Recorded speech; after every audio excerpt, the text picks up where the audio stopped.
and people representing some of the organizations that we invited to this meeting this afternoon. I'm just inquiring, it's now 1 o'clock. Are we ready to go? Is this meeting already being streamed? Somebody could just give me an indication. Chairperson Shireen here. Yes, it is. Good. Thank you very much. Thank you then, and welcome to this Standing Committee meeting. This is the Standing Committee on Agriculture, Environmental Affairs and Development Planning of the Western Cape Provincial Parliament. And welcome to this virtual meeting via Microsoft Teams. A special word of welcome to first the honourable members. Thank you for being here. Our agenda for this afternoon deals with a briefing by the Department of Agriculture, as well as Cathedral on the financial viability and the sustainability of the Malianstein and Vegetation farms, as well as the long-term plan and the future ownership of these farms. So I really appreciate those that joined us. Also some that have joined us because they have a particular personal interest in this matter. And I am hoping to be able to introduce some of them as we progress with this meeting. My name is Hendrikus van der Westhuizen, the chair of this meeting, and I'm being assisted remotely by our procedural officer, Ms.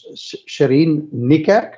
And thank you very much for your preparation to enable us to meet in this way. If I could ask first the members that are present to just introduce themselves to the group and also for record purposes. Thank you, honourable members.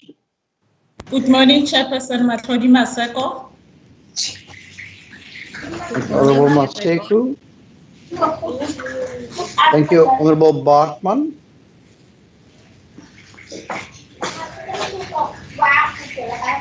Chair, can I go? Thank you. Please introduce yourself, Honourable. Good afternoon, Chair. Good afternoon to all members present and also to everyone present in the meeting. My name is Pat Maran, member of this committee. Thank you, Honourable Maran. Honourable members, you know that the fifth member of this committee when we deal with agricultural affairs is that of Honourable Peter Marais. I've just been informed that he has been affected by load shedding, and I'm not sure if he is on the line. If you are, sir, would you please be so kind just to indicate as such?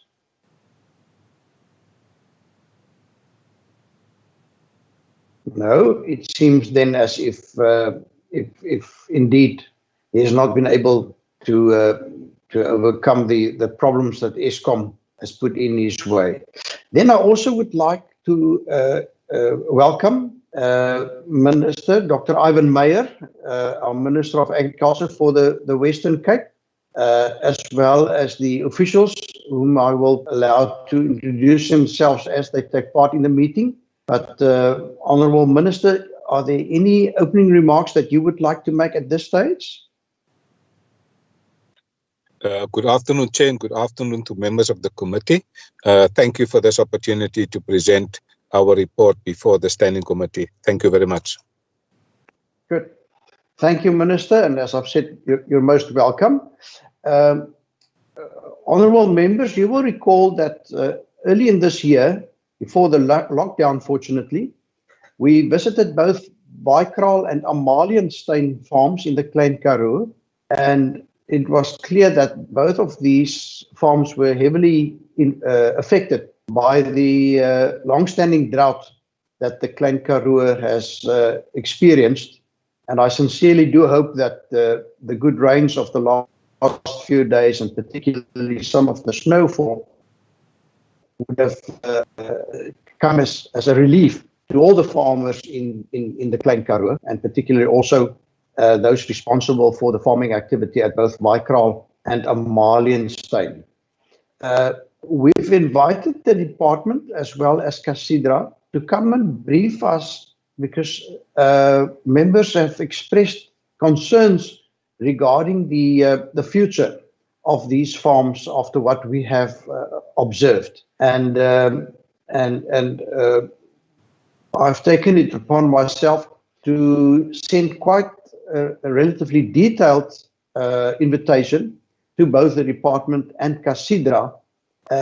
And it may even be that we would not be able to come to a final resolution today, because unfortunately I've also received some apologies, or we've had a lack of response from some of the community role players that I presume also take a serious interest in these farms and the future.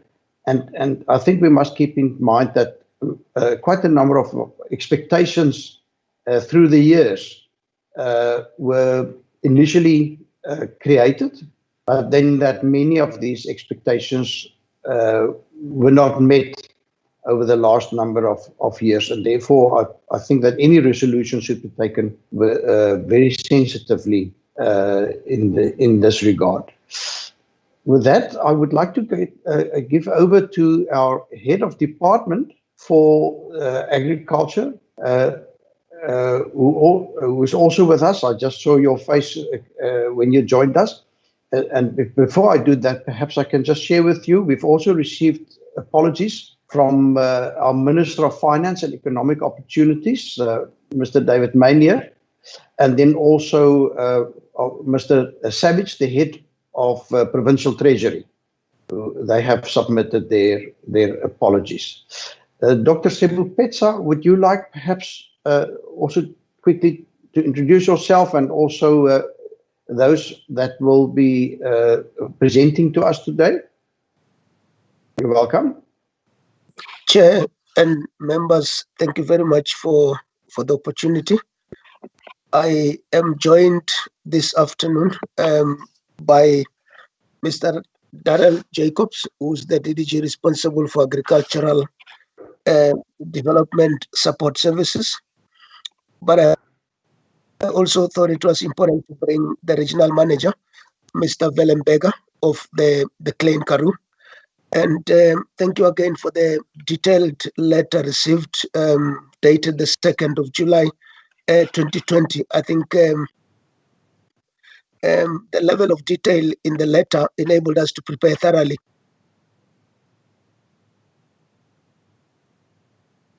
Good. Thank you then, Dr. Sebupetsa. And then we are also joined by representatives of Cathedral. And I wonder if Mr. Van Zyl, the Acting Chief Executive Officer, would just also like to introduce himself and the representatives that he invited to join us as well. Thank you, Chair. My name is Masibong Eselevu. I'm Chief Officer Technical. Mr. Van Zyl will be joining us later. I'm also joined by the Regional Manager, Johan Bronkhorst. Oh, yeah, Mr. Van Zyl joined. You were just introducing us. Okay. Yes, thank you, Mr. Selevu, for jumping in. Mr. Van Zyl. Good day, Chair. I'm Fred Van Zyl, and I'm currently the Acting CEO for Cathedral. Thank you very much. And then from Provincial Treasury, can I just ensure is Mr. Phillips and Mr. Prinsloo with us?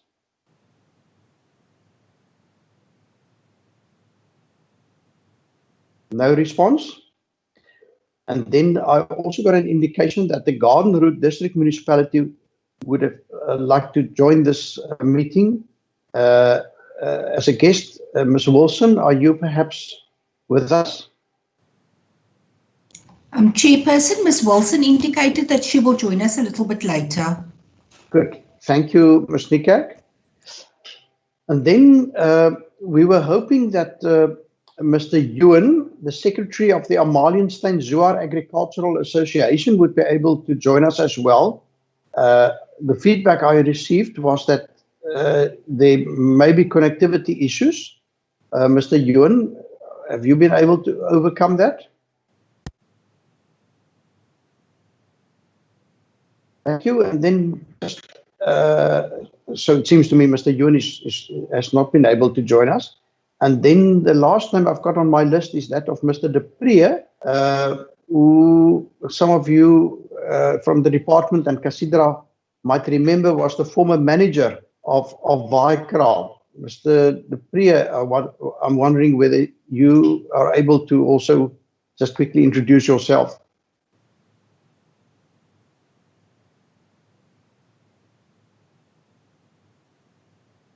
No?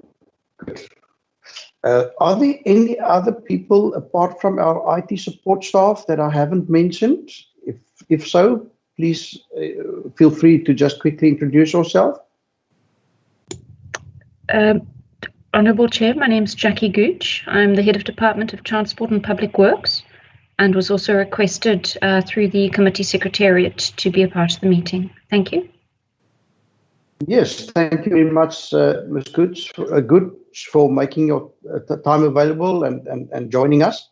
My impression is that both these farms are actually registered in the name of the Western Cape Provincial Government still, and therefore I think you are the representative of the owner of these farms. Absolutely correct. Thank you, Chair. Any other person that would like just to also draw our attention to his or her presence? Good, thank you, and thank you very much also to our IT staff, Mr. Hassan. Members. Yes. Thank you, Honourable Smith. You're most welcome. Chairperson? Yes. Yes. Thank you, Chair. My signal is a bit... I just heard that you say your signal was problematic and there you disappeared, Honourable Smith, but I do hope that you would be able to follow the proceedings of this meeting. Just to start off with, members, you know the protocol by now, that we ask you if you would like to take part in the discussion, please, where you have the function, raise your hand electronically. Then also, if you could only put your mic and video camera on when you take part in the proceedings and keep it switched off otherwise. And then please note that this meeting is also being live streamed on YouTube. And unfortunately, due to the limitations of Microsoft Teams as it is at present, we are not able to provide the normal translation facilities to you. And any members, should you have a technical problem, apart from that caused by Iscom, the ICT staff is willing and able to help you to rejoin us. Thank you. And Minister Meyer, unless you have any further introductory remarks, I am going to ask Mr. Darryl Jacobs then to present to us. Perhaps, Minister Meyer, you can just give us an indication whether we can go straight into the presentation. Thank you, Chair. I think we can go straight into the presentation. Then thank you very much, and thank you, Mr. Jacobs. We're looking forward to your presentation. Thank you very much, Chairperson. Good afternoon. Yeah, good afternoon, and it's a pleasure for me to present. I just need to make sure, Chair, that this is been shared with you. Please give an indication as to... Well, as soon as we see it. Okay. Is it on the screen yet, Chairperson? Not yet, not on mine. Okay. Something is happening. Is it on the screen now, Chair? Not yet.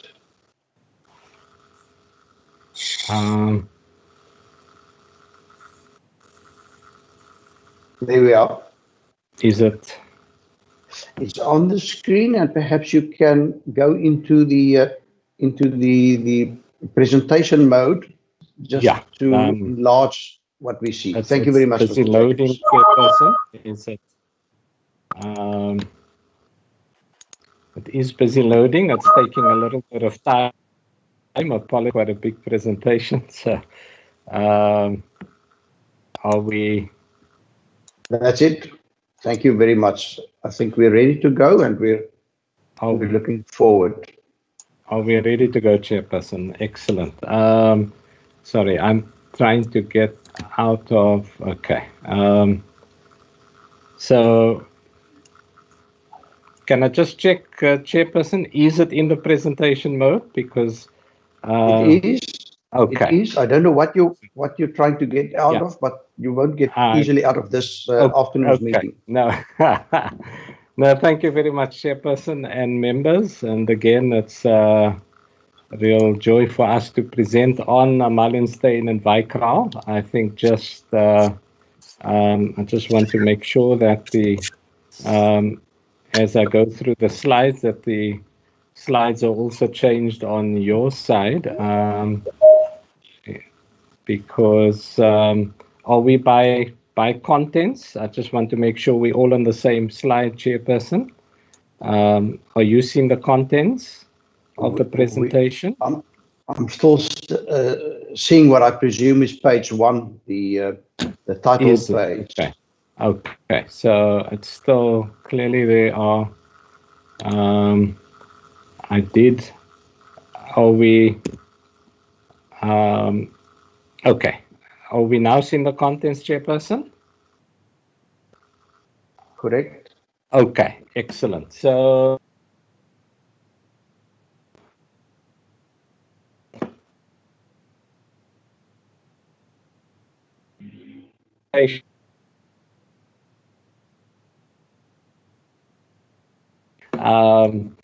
so I've kind of given myself just on 45 minutes.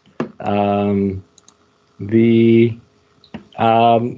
the contents covers just a broad overview of Malianstein, then of Vegetation, lessons Arnold, the limitations of cost, because I think that would have been one of the questions asked around our use of cost, the conditional agricultural support package grant, and then just a very brief focus on the value of dam infrastructure, and then the conclusion, Chairperson.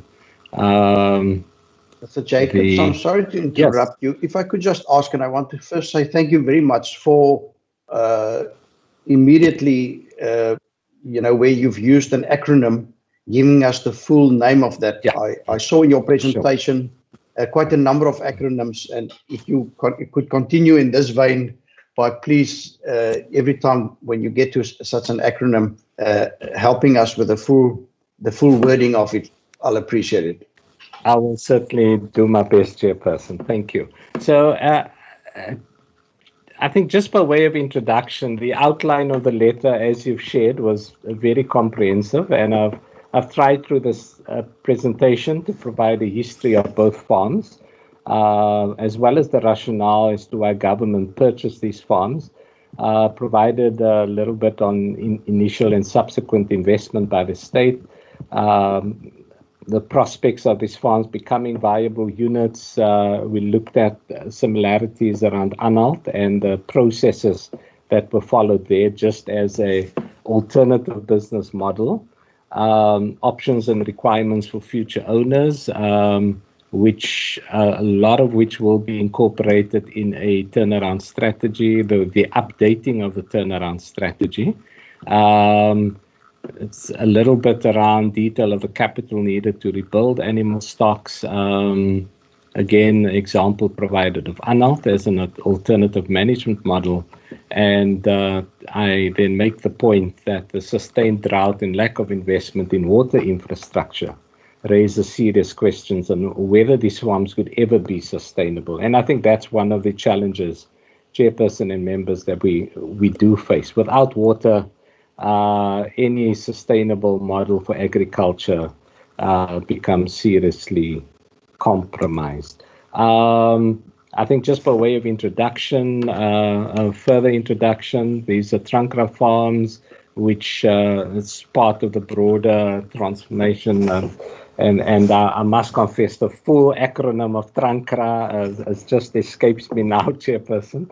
but as part of the old what's called the Coloured Representative Act, and targeted at what was then the coloured community. Transfer to community structures, Department of Agriculture, Land Reform and Rural Development is a big player in this space. And that's actually core to what they've done. And that's why with Anal, Ebena Isa, they've been central in facilitating those processes. We know that sustained drought conditions has adversely impacted the viability of the farms. We definitely need partnership with Department of Water, Sanitation and Human Settlements, because water infrastructure solutions constitutionally is vested there. However, as provincial government, I want to state up front, we remain committed to facilitate the transfer of these farms, but as viable entities, and for that there will need to be investment. And so we certainly look to the support of the Standing Committee, as we believe that's important for moving this process forward. In terms of the institutional history and background of a Malianstein farm, consists of 5 portions.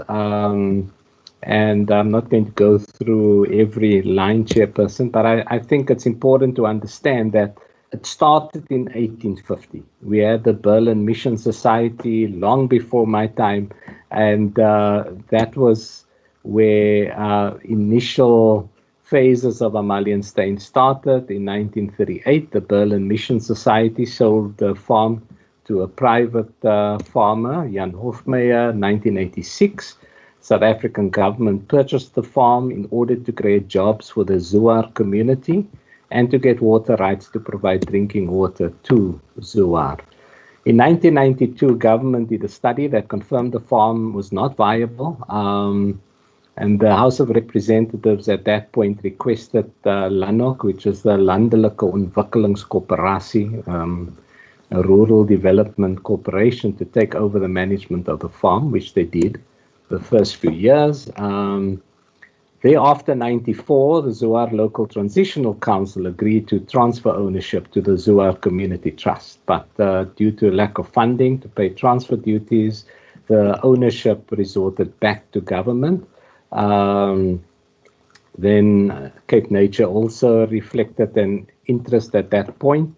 In 98, the Zouar Transitional Council and Western Cape Department of Human Settlements appointed LANOC again to manage the farm for 6 years. Thereafter, because the land resorted back to government, the Minister of Agriculture confirmed in terms of Article 239 of the Constitution that the owner is in fact the Western Cape Provincial Government. And the Western Cape Provincial Government was still intended and remains in as the intention to transfer the land to the Zouar Community Trust. 2001, the department did a study on the feasibility of the farm and made certain proposals. At that point, there was a contract with LANOC to continue to manage the farm. And in 2002, Department of what's now Department of Transport and Public Works took over the agreement with LANOC. Then we also saw a land claim lodged by the Lutheran Church on a Malianstein in terms of the Restitution of Land Rights Act. The Land Claims Commissioner did not approve the claim. However, during 2010, the land claimants indicated that they wanted financial compensation. And since April 2010, Chairperson and members, the management mandate has been vesting with the Department of Agriculture, was appointed Cathedral to manage the farm. Initially, it was for 6 years, but it has been extended consistently since then. So that's a very broad institutional history of the farm. That's a beautiful picture of Malianstein. I think all the members have been there, and just a bird's eye view, GIS view of the farm. I'm not going to try to point out where the pump station is, where the camps are, but that is a view from the sky. So the landowner is the Department of Transport and Public Works, delegated management responsibility to Department of Agriculture. Again, Cathedral mandated by the department to manage a Malianstein. There is an exit clause if the farm is transferred to another entity, and there's an approved budget by which the farm is managed, and there are separate financial statements, a bank account, and it is audited as a separate entity. This is just some of the operational aspects. The management committee comprises Cathedral and the department. It meets on a quarterly basis. Day-to-day management is in terms of policies and procedures of Cathedral. The farm manager is supported from George Regional Office by an agriculturalist, which reports to the regional manager in George. And the farm manager has a high measure of autonomy in line with empowerment. Staff on Cathedral contracts, but employed specifically for the project. So that's some of the temporary staff that are employed on a contractual basis. Currently, there are 150 dairy cows with offspring, potentially 80 hectares of irrigated pastures with lucerne, ryegrass, and oats. Cost per funding was secured in 2016 of 2.1 million rand, which was used to upgrade some of the irrigation system, but about 50% is still outdated, and I'll give a little bit more information of what some of that is likely to cost in terms of the current financial projections. Onion seed production, there were 3 hectares which was planted, but in 2019 and 2020 we could not plant due to the drought. Leasing of buildings, the pack shed is currently leased to a neighboring farmer. The fruit drying facility was leased to the Farmers Union, but it's only contains a very small food garden. There are 4 dwellings that are leased and a country store which is currently not leased, as we cannot find a suitable entrepreneur. There's also the Tant Carolina guest house, which has been in operation since '96, which is used by tourists and people with family ties in Stanzuar. The rate is very low to accommodate the community. I think one of the big challenges, Chairperson and members, is the financial situation of the farm. And the point that's been made, it's not profitable. The government supplies funding in order to cover the loss. So why is it not profitable? Overheads are high due to the extent of the farm and the upkeep of infrastructure of almost what's a small village, of which some are historical buildings. The extent of farming operations is also very small to cover the overhead costs. The question that is raised, can the farm be profitable? Yes, but it does need additional ventures to benefit from the economy of scale. And water availability is our biggest limitation. And unfortunately, we cannot borrow funds to finance any new ventures. And there's no departmental funding for recapitalization. Just a snapshot, Chairperson and members, of the balance sheet and income statements. I'll present both of those. The balance sheet for the period 2011 to 2020. It gives you a sense of the value of plant and equipment that's grown from 1.4 million to 3 million. Biological assets has grown a little bit. Inventories, it's the balance sheet doesn't reveal as much as what the income statement reveals. So you'll see in terms of liabilities at the bottom, the current liabilities has grown from 249,000 in 2011 to 828,000 in 2020. The next, this slide is actually the financial statement, which is the summary of performance over the last decade. I do have a year-by-year breakdown, but I thought it would be easier in terms of display to give you the picture for the 10 years. So you've got sales of 33 million, but cost of sales over this period of 38 million. And then I think the other points you can see, Chairperson, the loss before funding of 13.6 million over this period, and over the last 10 years, Department of Agriculture has pumped in 15.1 million. That's just to make sure that the farm is sustainable. So that's been the investment over 10 years, just on 15.1 million from the Department of Agriculture. There was in 2010 and later years, there were later iterations of a turnaround strategy. And so there were 4 options identified in the turnaround strategy. Option 1 was around removing the orchards and continuing with dairy cows with 50 hectares of lucerne. But for that, we needed 16 million rand for the first 8 years and a further commitment of 2 million rand per annum after 8 years. Option 2, again, small dairy to supply the community, 2 hectares of vegetable seed, retaining 11 hectares of fruit orchards, etc. And this is the first time we see in terms of the options, establish a separate tourism business with funding from alternative sources. However, we needed 6.6 million for the first 6 years and 480,000 rand per annum thereafter. Option 3 was to remove the dairy and plant 80 hectares with mostly profitable crops, but the funding needs for the first 8 years was going to be 17 million rand, and option 4 is to remove the dairy and build a proposed waterfall dam and establish 180 hectares of the most profitable crops. Funding needs for the first 8 years with this option was 29.2 million rand. Unfortunately, all 4 options was not financially feasible for the department at that point in time. We took in 2010, 2011, but there were certain actions undertaken as an interim measure, namely we stopped activities that were operating at a loss. So all orchards were removed. We cut over expenses as far as possible, while making sure personnel contracted and on the farm were not retrenched. So we protected the employment of farm workers. Cathedral's management fee was part of the institutional funding.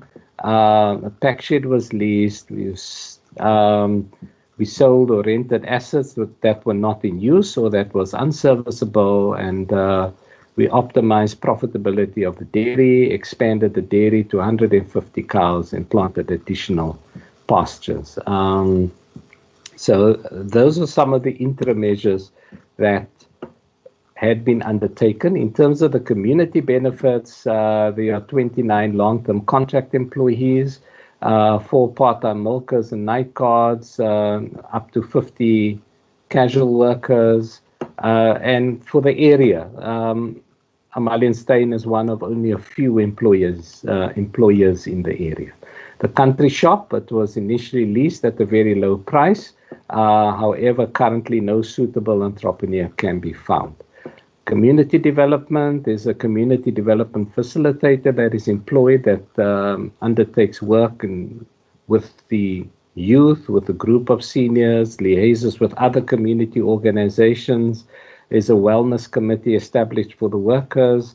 There's normal operational facilities such as fax, welding, etc. that's available to community members, and pasteurized milk is sold to the community at a cost. So there's no profit on that.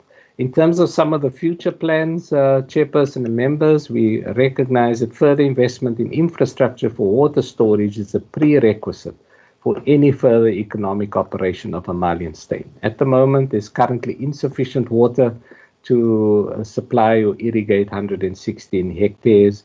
Small-scale farmers' plots take up 52 hectares and long-term crops phased in on 74 hectares. The Sewe-Weerspoort River has the possibility of a further development of 400 hectares under irrigation, but a dam of 4 million cubic meters must be built. The 2016 cost estimate of the dam is undertaken by Arcus Gibb, and information that I got last night set the cost at that point in time of 57.6 million rand plus VAT.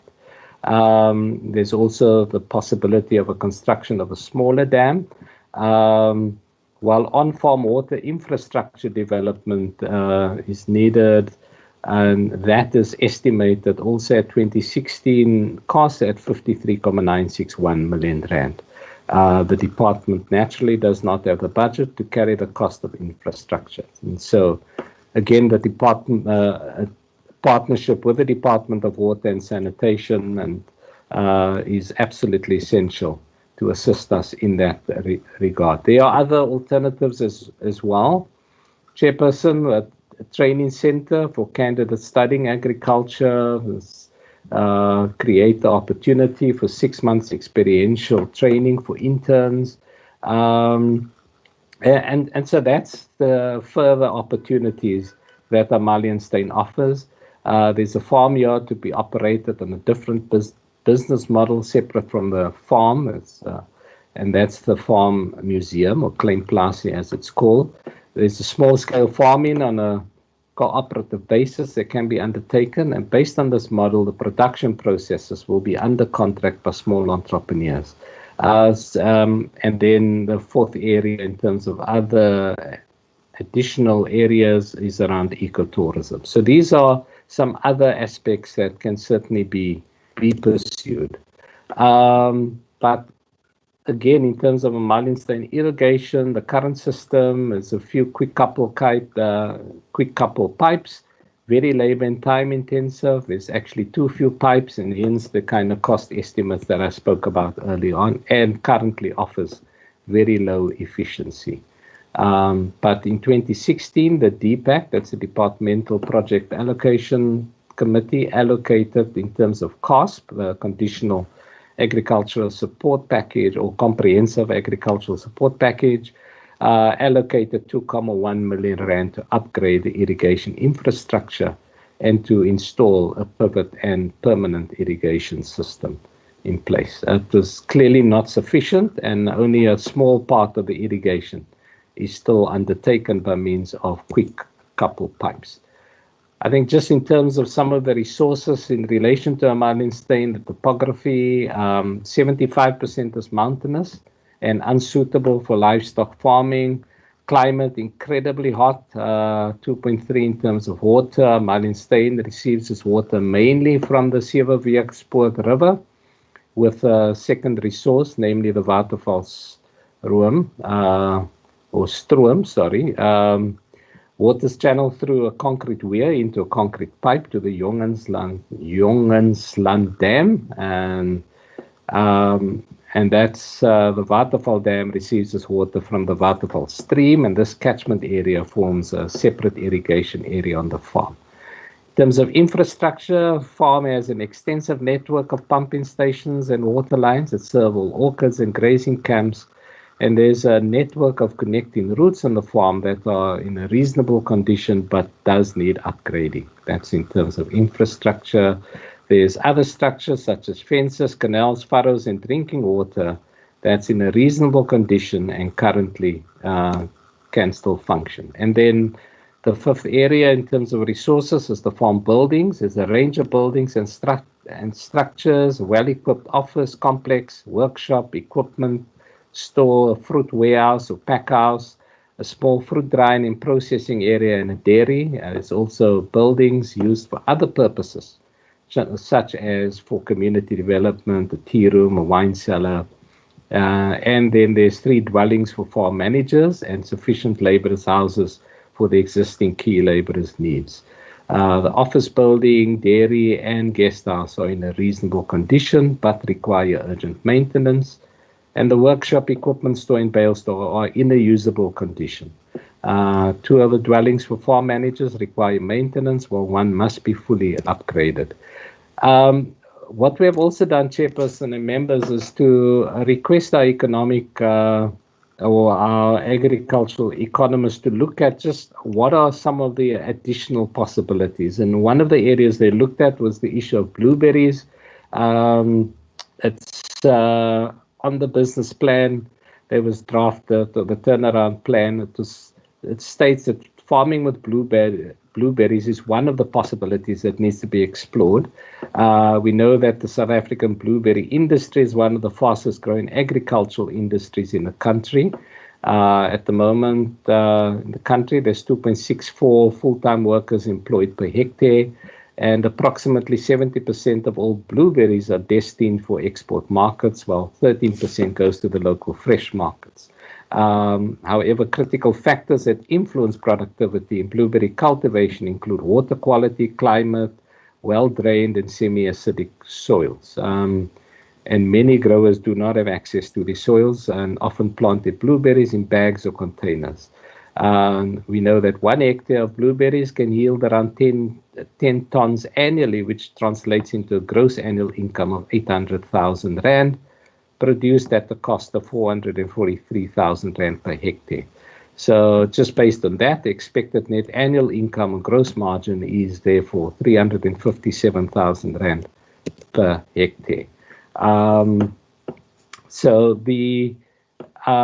this really just gives a indication of if you're able to secure 16 tons per hectare, or well, between 6 and 16 tons per hectare, what over the small medium term one is able to generate as an income flow.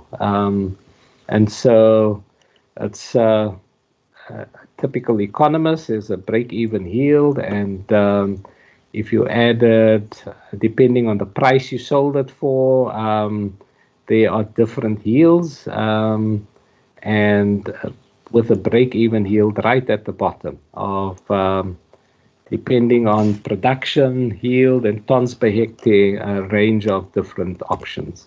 But blueberries needs a lot of capital outlay, and this slide just gives a sense of the investment that is needed for blueberries.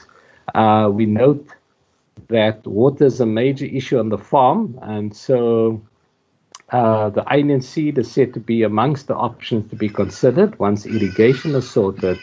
The price charged for pasteurized milk from the dairy farm is set low in order for the Zoar community to afford it. However, from an economic point of view, we recognize that this may result in lower revenue returns. And likewise, if low prices are charged to benefit the people of the community, the farm will never be sustainable. And so that's one of the balancing acts that we need to think through. Most of the options brought forward are not backed up by financial figures, and that was one of the challenges in the broader turnaround strategy. Yeah, the farm generally needs a lot of capital during the gestation period up to year 5. There was also the focus on pomegranates, and it does need a frost-free region. Frost is, however, common in the lowland areas. So whether it's blueberries, whether it is pomegranates, these are two aspects that had been looked at by our economists for the area. But again, the climate has been flagged as a concern, and obviously the lack of water, and all of that raised serious questions about the sustainability of some of the options of agricultural production.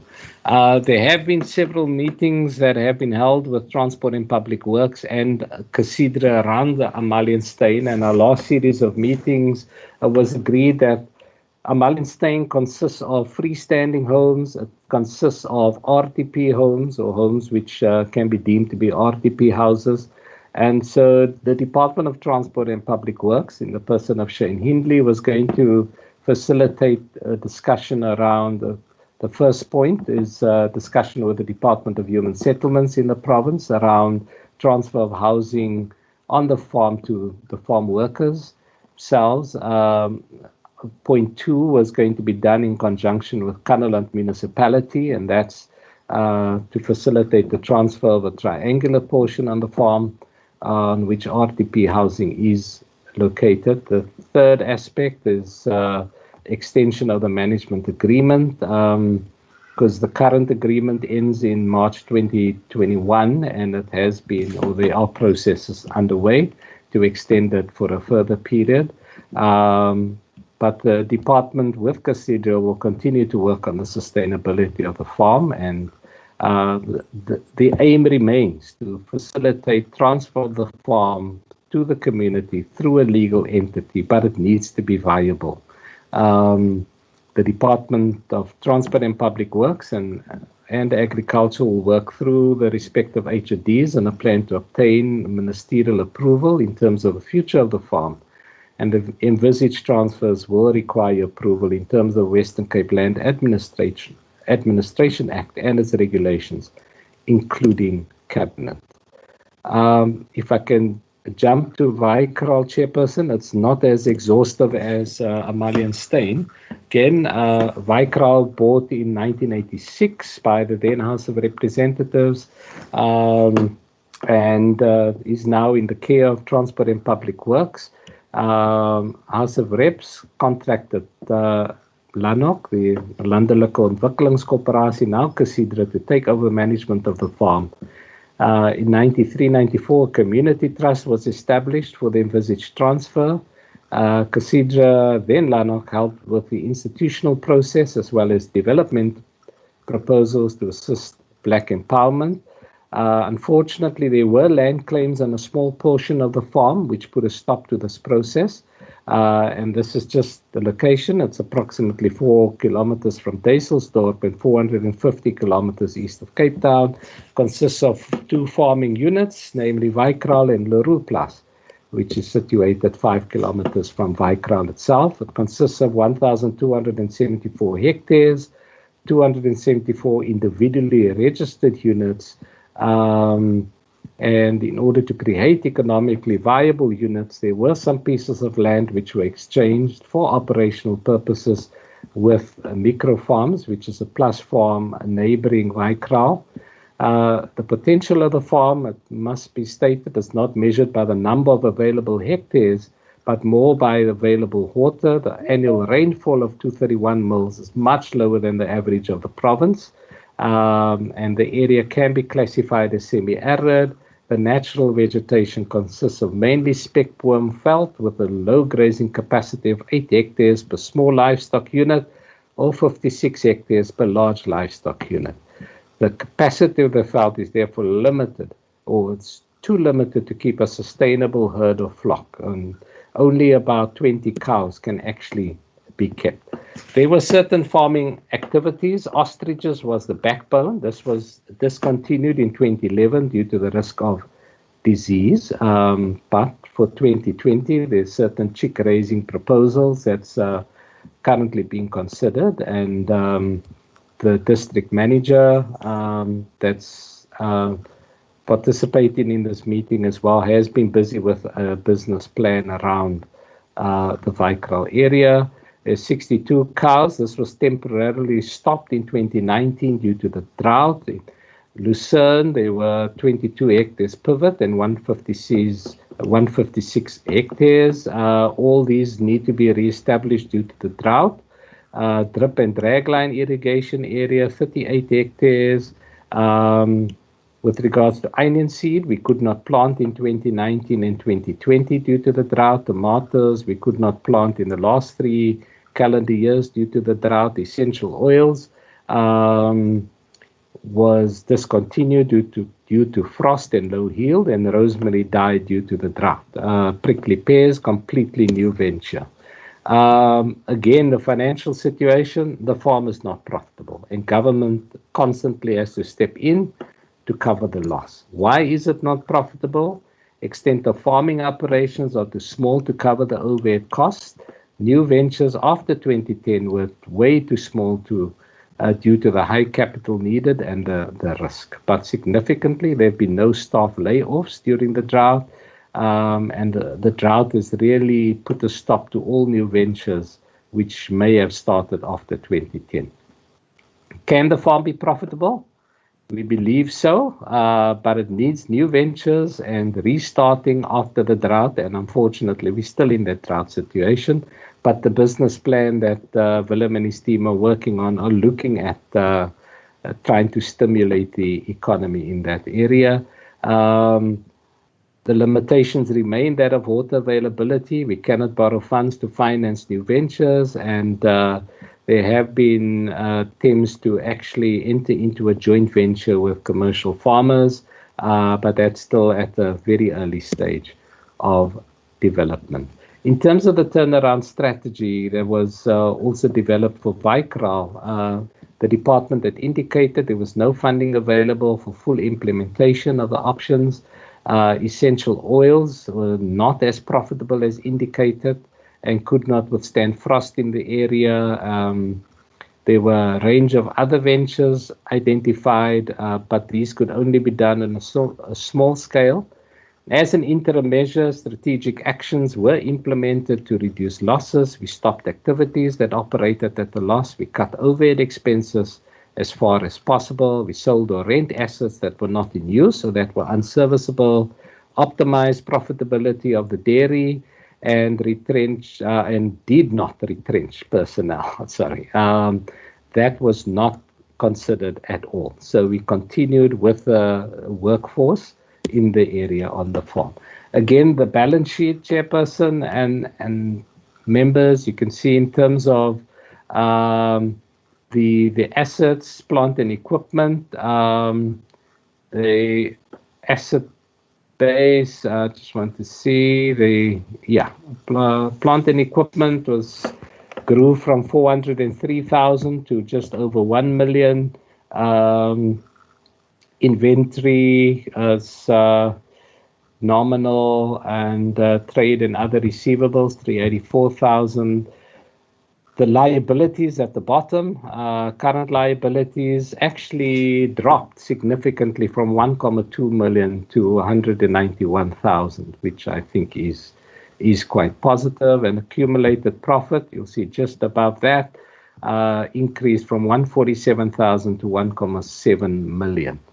But as our income statement constantly shows, that those profits are reinforced by government funding and Department of Agriculture over the last 10 years has invested 19.5 million rand to make sure that the farm is able to show a profit. But sales right on top is 13.5 million, however, cost of sales 19.9 million. So the gross loss already at that level is 6.4 million. That's going to move off the financial statements. What are some of the future plans? The intention is to resume onion seed, tomato, and lucerne production when irrigation water becomes available. There's jojoba, prickly pears, add value to lucerne by milling, and establish a small feedlot as well. In the long term, to use the farm as a central unit for marketing and support for small farmers' production in the area, and where possible to utilize salt water.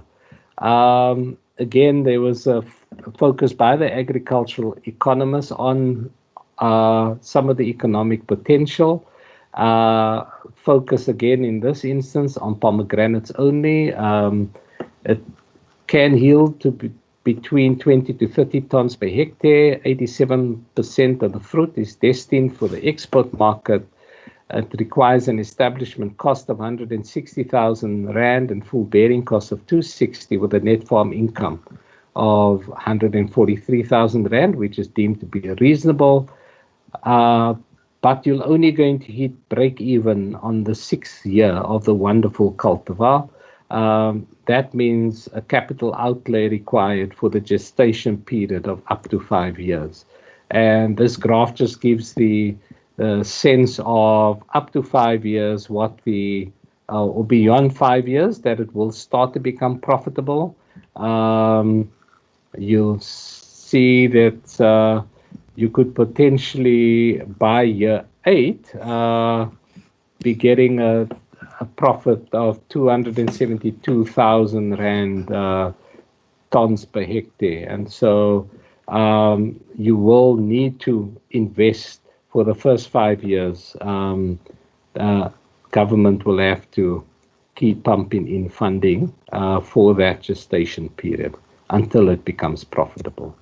There was also a focus on olives.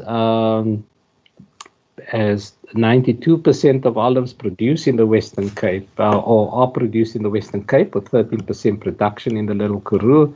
42% of producers have less than 5 hectares, believe that establishment costs are reasonable with tight price margin per hectare. Our economists predict the gross income of 57,000 per hectare, vis-a-vis 109,000 for oil and table olives. They believe this enterprise could have potential for the farm. There are ever certain concerns. Production of onion seed, tomato, lucerne is not sustainable as rainfall in the region is 231 mils. Most of options brought forward are not backed up by financial figures. Although pomegranates have a potential break even on pomegranate is on year 6 and 7, depending on the cultivar. And up to year 5, they again make the point the farm will need a lot of capital during this period. The production of pomegranate needs a frost-free region, and frost, unfortunately, is common in the low-lying areas of this region. They've certain general suggestions. Having financial data would definitely help in improving decision-making. The soil analysis report could also play a vital role in determining whether the proposed enterprises are suitable for the area. Employing people who possess technical skills would definitely assist in ensuring the success of the farm. And since the idea of the farm is to develop and assist the community, offering training to community members would also assist in ensuring that they perform according to required standards. Chairperson, I thought it may be useful just in terms of looking at other similar models to use Anhalt as an example, or Harlem. And this really just gives a sense of the process that was followed. I don't want to spend too much time on Anhalt, except to look at some of the lessons that have been learned out of the transformation process. So there were certain portions of Anhalt that were the subject of intense negotiations between the department, Harlem Communal Property Association, and the Irrigation Board.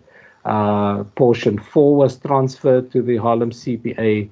The dam provided water for the community of Harlem for residential use and as a source of irrigation for neighboring farmers. There was servitude that was registered. The community of Harlem elected the land to be transferred to a community property association.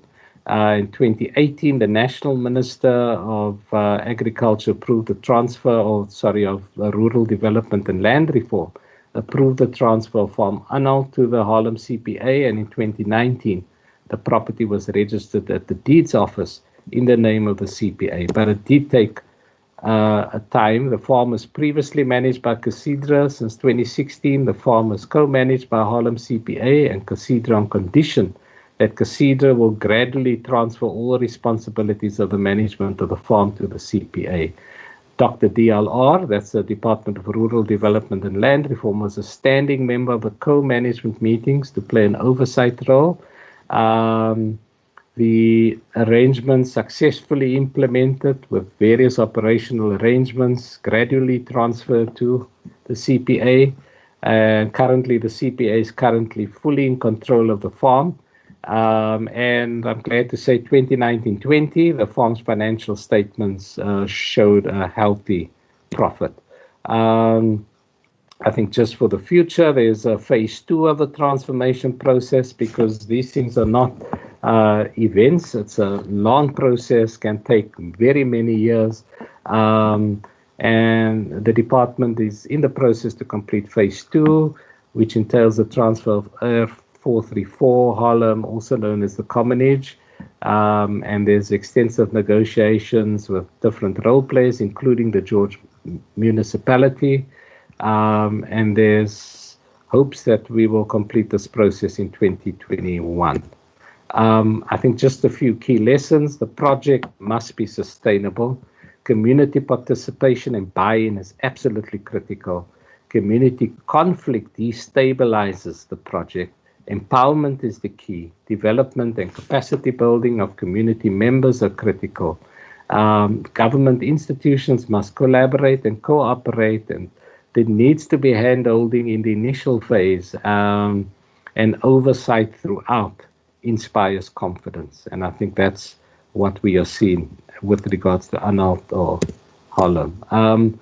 Just 2-3 slides on the COSP, the Comprehensive Agriculture Support Package. Now, the question can be asked, why could we not utilize COSP for pumping in investment into these two areas? Initially, COSP was only for use by black farmers on land reform or private farms. This has shifted over the last 5 financial years, where we were allowed to consider farmers on state land. However, the applications for COSP far outstripped available grant allocations. Applications from state farms therefore needed to be considered on the merits of applications. In general, it's only nominal support provided versus overall recapitalization need, and the lack of water for irrigation, especially on these two farms, remains a key challenge. And so if one looks at the COSP funding history over the last 8-9 years, you can see, Chairperson and members, 2012-13, our COSP allocation was just 66 million rand. And for that, we received 103 requests for funding. You can take it all the way down to the last, let's say, 2018-19. We had 99 million rand with 168 million rands worth of requests. Was even worse in 2019-20. We had 120 million rand and requests totaling 263 million. So you're having to make the decision of, are you going to invest in state farms? They need to, basically, every request has to be considered on its own merits. With regards to Lemon Letsema, it's a similar picture. 2016-17, 50 million was our allocation, 81 million rands worth of requests for support. 2019-20, even worse, we only received 49 million rand as a grant, and we had requests of 277 million rand. So there's no way one can just say, okay, because it's a state farm, we need to cut our funding to other legitimate black farmers and invest in Anna, Malianstein and Vikral. In terms of the value of dam infrastructure, this is really just 2 slides, just one slide, just to show again, and sure, Chairperson and members, you may be familiar, and I thought I'll use the Buffalo-Jacks Dam just as an example. If we could invest in dam infrastructure or in water infrastructure in that area, this is the Buffalo-Jacks Dam. If we could generate an extra 11 million cubic meters, you could get an extra 1,800 hectares irrigation, which creates between 150 and 2,850 jobs over 10 years.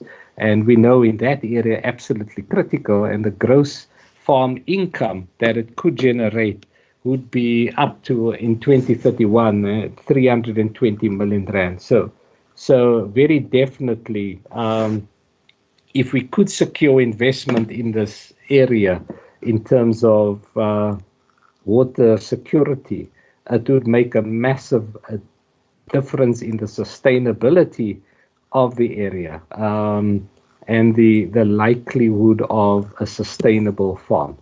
And so, Chairperson, members, I said I want to finish by 2. I'm just on after 2. In terms of a conclusion, that it's important to note that at the outset, both farms were purchased by the state despite it deemed as unviable and requiring massive investment.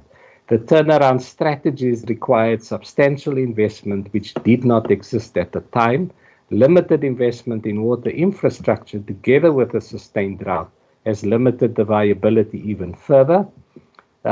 Possible alternative commodities such as blueberries, pomegranates, and olives are possibilities, but require appropriate long-term investment by the department before these can become viable. The farms must be viable, I would argue, before transfer to communities can be envisaged. The key stakeholders in the transfer processes are the communities themselves, DALARD, which is Department of Agriculture, Land Reform and Rural Development, Department of Human Settlements, and Water and Sanitation at national level for the dam infrastructure, as well as the municipalities in these areas. Provincial government remains fully committed to facilitate the transfer of these farms, and updating of the turnaround strategies will guide opportunities forward. Chairperson and members, colleagues, thank you very much. Thank you, Mr. Jacobs, for an exhaustive presentation. I'm just wondering, before we go over to the members and members' questions on this, are there perhaps anybody else in this meeting that believe that they would like to add something that would assist us as members in the questions that we are going to ask, or the clarification that we're going to seek? Can I just get an indication, perhaps by raising of hands? And I do think that sometimes people outside of the organization cannot use that function. So perhaps if you could then just unmute yourself and quickly just name yourself so that I could just get an indication.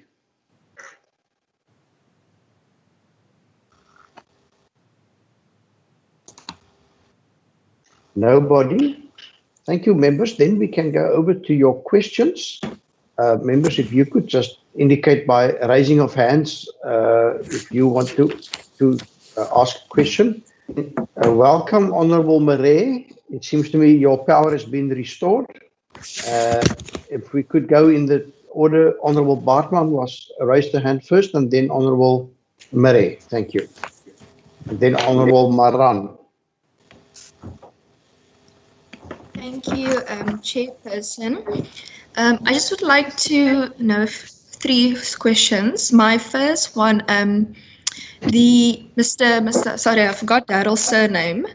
Mr. Jacobs indicated that they are unable to borrow funds to finance the new ventures. I know that some municipalities, for example, borrow funds for certain projects. So I just want to understand the reasoning behind why certain funds cannot be borrowed. Is it a policy? Is it a law? What is the reasoning there? And then, secondly, is it not possible to, instead of using the farm, managing the farm as a province, to essentially just rent it out to small-scale farmers until it is in a viable state before handing over to the respective communities? I'm not sure something like this is possible, but if we could get an indication regarding that. And then my last question is regarding the grants that the Agriculture Department gets. I was reading the Division of Revenue Adjustment, the first adjustment bill that is being proposed in the National Assembly and the NCOP, and I saw on pages 15 to 23 that the agriculture grants for the Western Cape in terms of CASP and Ilima Letsema are decreasing, CASP by 21 million and Ilima Letsema by 9 million. And I just want to know, how will this impact on Malianstein and Vicral and or other similar projects? Thank you. Thank you, Honourable Bartman. The next would be then Honourable Marais.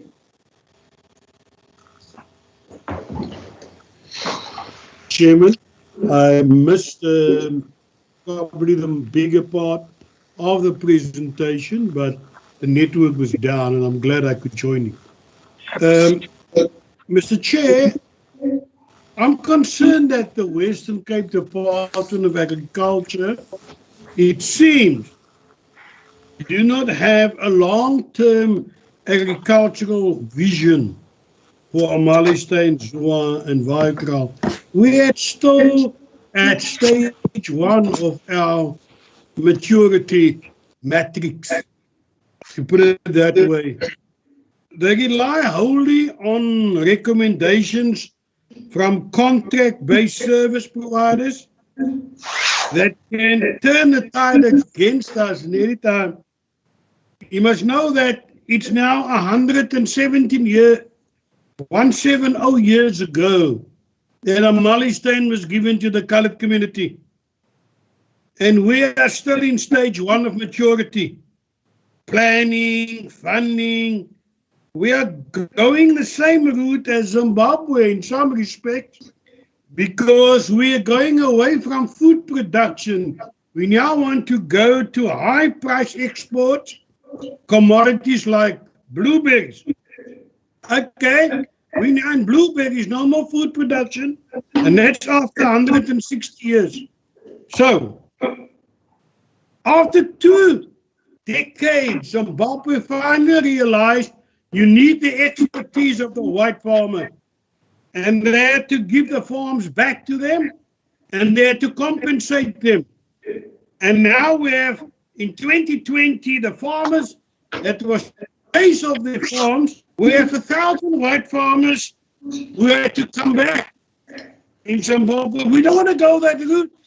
So I'm asking you, have you done your matrix of maturity, the strategy, commissioning, collaborating with huge, successful farming organizations, workforce planning, partnerships, leadership amongst the community, taking ownership?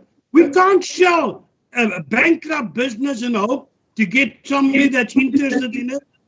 We can't have a handover a failing project and hope that somebody will buy it and then do justice to the people living there. I'm asking all these questions because for the past couple of weeks, I have been stretching my brain. Why cannot farms given to colored people 1860? It's still not viable. The same excuses. If you go onto Google, you'll see Google will tell you drought in South Africa is and shrinks when it comes on. You don't need to see that to tell us there's no water. Google can tell us that. I want to know the Griqualand Cooperative in Douglas, in the Northern Cape. They've been successful. Have you collaborated with them? Have you tried to form a partnership with them so that you can qualify for bulk discount on seeds and such, etc., and have access to their network? Have you? What about the SSK, Central Cooperative? Have you contacted them? Honorable Have you Murray, just a collaborated moment. with them? Why not? Thank you, Honorable Murray. Just a moment. Honorable Maseko, is it a point of order? No, it's not a point of order. I can't hear what Member Murray is saying. The line is too bad. I don't know if he can go closer to the mic or something. Honorable Murray, can I propose that you switch off your video so that the sound gets preference? Sir, I'm so glad nobody can see me now. I can really throw. Thank you, Honorable Murray. You can continue. No. I think Honorable Maseko jumped in just as your line was worsening. We got 99% of what you were saying. Thank you, sir. Have you finished? Sir, no, I'm not finished, sir. Unless you tell me I must, I will stop. I respect you as chairman. But there seems to be a need for secondary cooperatives.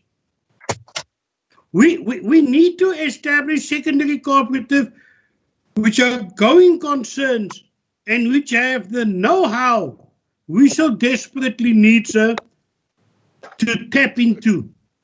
We need co-ops like the Griqualand West Cooperative in collaboration with Agri-Commercial to help us. We can have the community, but they are the primary cooperative. Now, this primary cooperative must link up with secondary co-ops. I want successful organizations in farming to cooperate with the communities that's there. We don't need academics anymore, sir. We need hard farmers, wat se hande vol eelt is, wat weet hoe om te move. I also want to know that there was a time when some of these, and I don't know what is that act's name, but I know this was communal land given to the colored community specifically under the Communal Land Act or something. I will look it up further. I want to know whether the government won't give that land back and put it into a trust. It was in a trust. Most of these lands, especially the missionaries, Mr. Chair, were in trust. And then the government said the people couldn't pay the transfer cost, so they took the land back because they couldn't pay the transfers. We should say, and the Western Cape government should assist that that land again be put communally into a trust for those communities, which includes a lot of other mission stations. I'm very, very concerned about the colored people. I'm colored, yes. I'm South African and I'm proudly colored. And I'm fighting for my people. And I say, if you are going to give all this to the law, she's going to build RDP houses there and say, we told them that this is unviable as farms, so why not build RDP houses there? And we lost our piece of the land grabs in this country. I'm very emotional about this issue, but in what I'm saying, I'm not emotional. I'm speaking truth to power. Thank you. Thank you very much, Honorable Marais. And Honorable Maran, thank you for your patience. You're next. Speaker, Chair, thanks. The Honorable Marais is speaking truth to power. And I agree. It's indeed the case. Chair, we have received a similar report when we had our oversight visit in the Karoo and also the parts of Oudtshoorn and so on. So we have received a similar report from Cathedral. So, Chair, when you look at this report, it seems that it gives you the idea that there is no hope. Chair, it gives you the idea because whatever you want to do on these particular farms is you need water, which is not there, it's absent. And it also tells you that the overhead cost is too much. And so it continues giving you the idea of no hope. Now, we are in the Western Cape, Chair. The Western Cape government claims to have some of the best farmers on the Africa continent. We are bragging that the agri-industry in the Western Cape is like 40 to 50 billion rand strong. We brag that our commodity approach system is the best. Now, if it's the case, why are we struggling? I mean, Cathedral, for instance, in one of the meetings, bragged about their 30-year clean audit record. And we were saying that, but clean audits does not mean service delivery. And I think Malianstein and Vegetation is examples of that. Why then are we struggling? Are we saying that we don't have the money to build a dam, but if we give it to a neighboring farmer, a white farmer, he might be successful in that particular farm? We are saying, for instance, that if we want to unlock 400 hectares of land, we will have to spend 57 million rand to build a dam. If we want to unlock 100 hectares, we need to build a dam of 800,000 cubic liters at a cost, obviously. But we, as the Western Cape government, are willing to spend 20 million rand on a dam in Brandvlei Woester.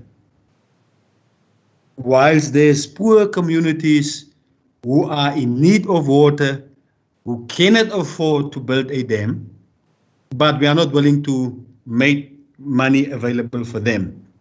So, Chair, those are some of the issues. Chair, would like to know is, and the Department of Public Works is also present in this meeting, the owners of this farm, we are told is Public Works. And if so, especially in Malianstein, because we've heard a lot of stories, do we have a title deed for that particular farm? And if, can we see a copy of that particular title deed? The other one, Chair, is that I would like to understand the difference between water pipes and water lines. Because in the presentation, I think it was slide 20, we were told in the presentation that there's too few pipes. There's not enough pipes. But in the same presentation, we are saying under infrastructure, there's an extensive network of water pumps and water lines. Isn't lines pipes, or is it two different issues, Chair? So let me first stop there, Chair. I do have more questions, and I hope you will allow maybe a second round. So let me stop there first.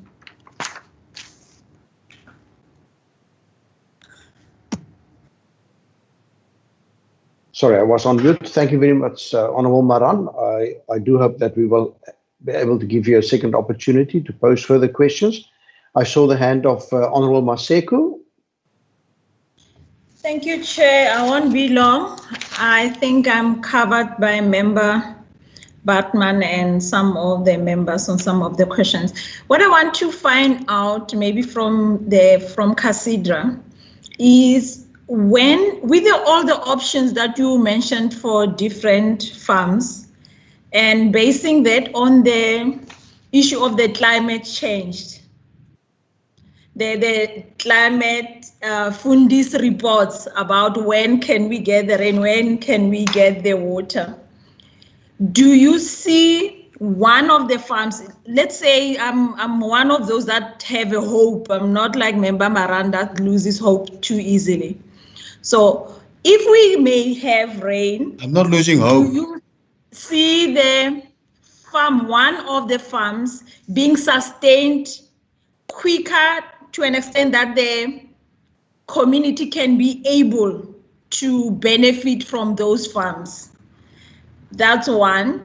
And another one, I hear on the issue of a piece of land that has to do with the human settlements, is the plannings going to form an agri-village, or is just going to be RDP houses that are being built on a piece of land without having a space where those communities can have a job? Because I always have a problem when we allocate a piece of land that is agriculture land to housing, but it doesn't give the structure planning of where are those community members or beneficiaries going to get employment, since we have the drought and we are having difficulty in those farms.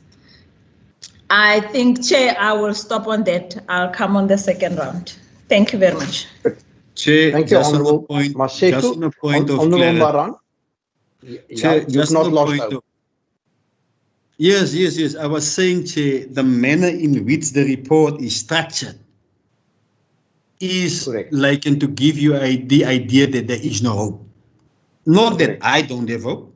I was saying the manner in which the report is structured. Thank you. Thank you for setting the record straight, Honourable Maran. Noted. Thank you. From my side, I would just like to know from Mr. Jacobs. Mr. Jacobs, I was fortunate to be able to engage with Mr. Dani Hofmeyer, who was the last farmer on Malianstein before it was purchased for the community, and as you indicated in your slide, to be able to secure the water rights for the housing project that eventually then was undertaken on a part of the Malianstein farm. Now, he also told me, as you also referred to, that the Sewebeekspoort River has got the potential for further water storage by means of a dam. but that he was unable to get any response from the then Department of Water Affairs when he applied for the right to put up such a dam. Now, my question is, you've referred to this, and it seems to me as if what you're saying is, yes, the capital might be a problem, but my question is then, wouldn't the first step be to try and get the rights to be able to construct a dam on the Malianstein farm? Have you applied for something like that? Have you engaged with the Department of Water Affairs in this regard? And if so, what has been the result of that? Why are you therefore then still, raising this issue? The second one, while on dams, your presentation was quiet. When we visited the Waikra site, we were shown a dam recently constructed that was even uitgevoer, or covered with plastic, because I presume the soil wasn't that suitable for dam construction, and that some of that plastic apparently had been vandalized, etc. Wouldn't you just tell us, about the potential of this dam, the damages caused through vandalism, and what would be required to restore that? And then also, you keep on referring to pomegranates, but then in the same presentation you say, this is something that is sensitive to frost, and that frost is, as we all know it, not uncommon in the Klein Karoo. So, why do you keep on referring to pomegranates? It was probably, put as an alternate crop to the through the consultants, but who then also said, but there will be severe risks if you go that route. And then lastly, and there I unfortunately need to agree with Honorable Maran. Your presentation, while you're saying yes, you've got hope, or it wasn't that convincing that these farms would be able to be turned around. As a matter of fact, you actually said that quite a number of years ago, even before the current drought, that the consultants already at that stage found that at least I think it was Waikra would not be an economically viable venture. So if you could just respond, Mr. Jacobs, because I must tell you, I get a little bit of a South African Airways kind of feeling here, that there are talks of turnaround strategies. A number of turnaround strategies have been implemented. None of them have yielded the necessary proceeds. And what was clear from the financials that you presented to us was that both these projects have been a considerable financial liability to whoever is responsible for these farms. So, Mr. Jacobs, with that, over to you, please. Chair. Is it Dr. Sebupetsa? Yes, please. Yes, please, come in.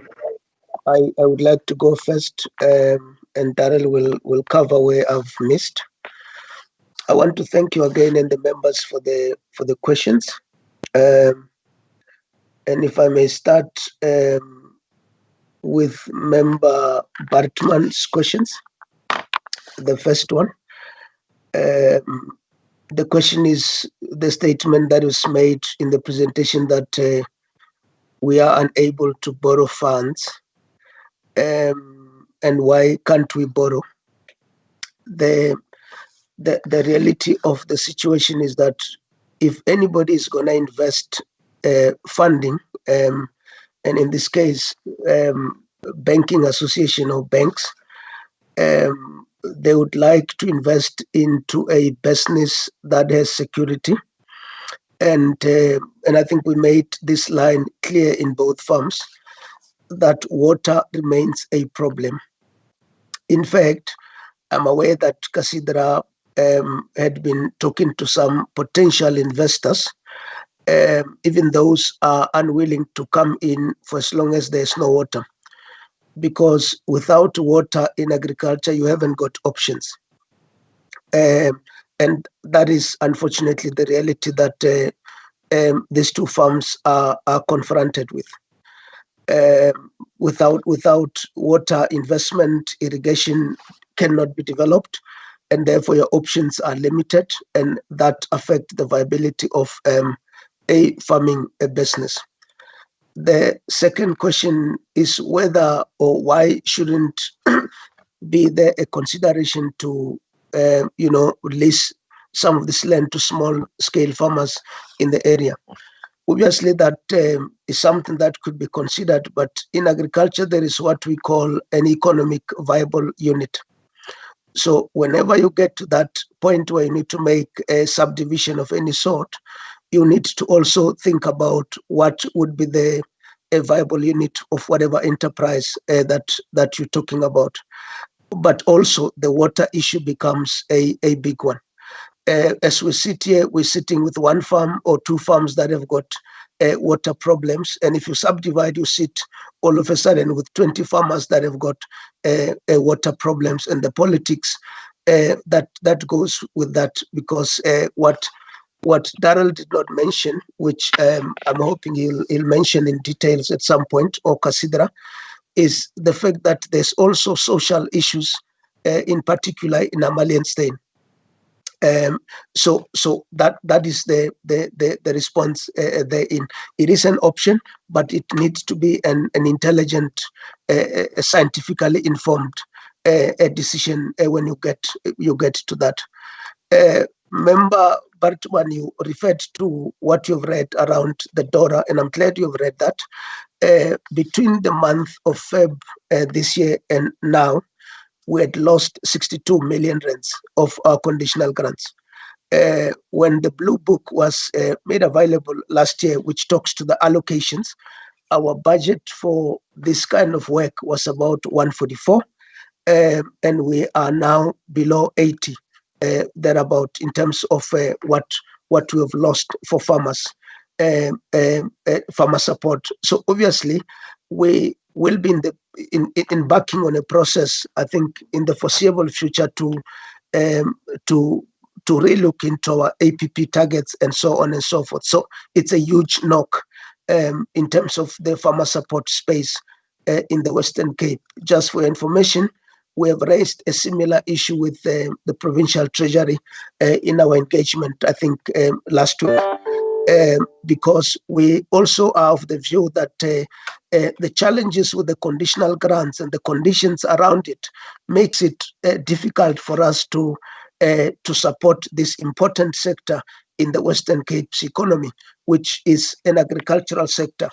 And we also, Chair, are of the view that post-COVID, this is the sector that will hold this province economy in good state to be able to recover and so on. So those are the responses in terms of Member Bartman's questions.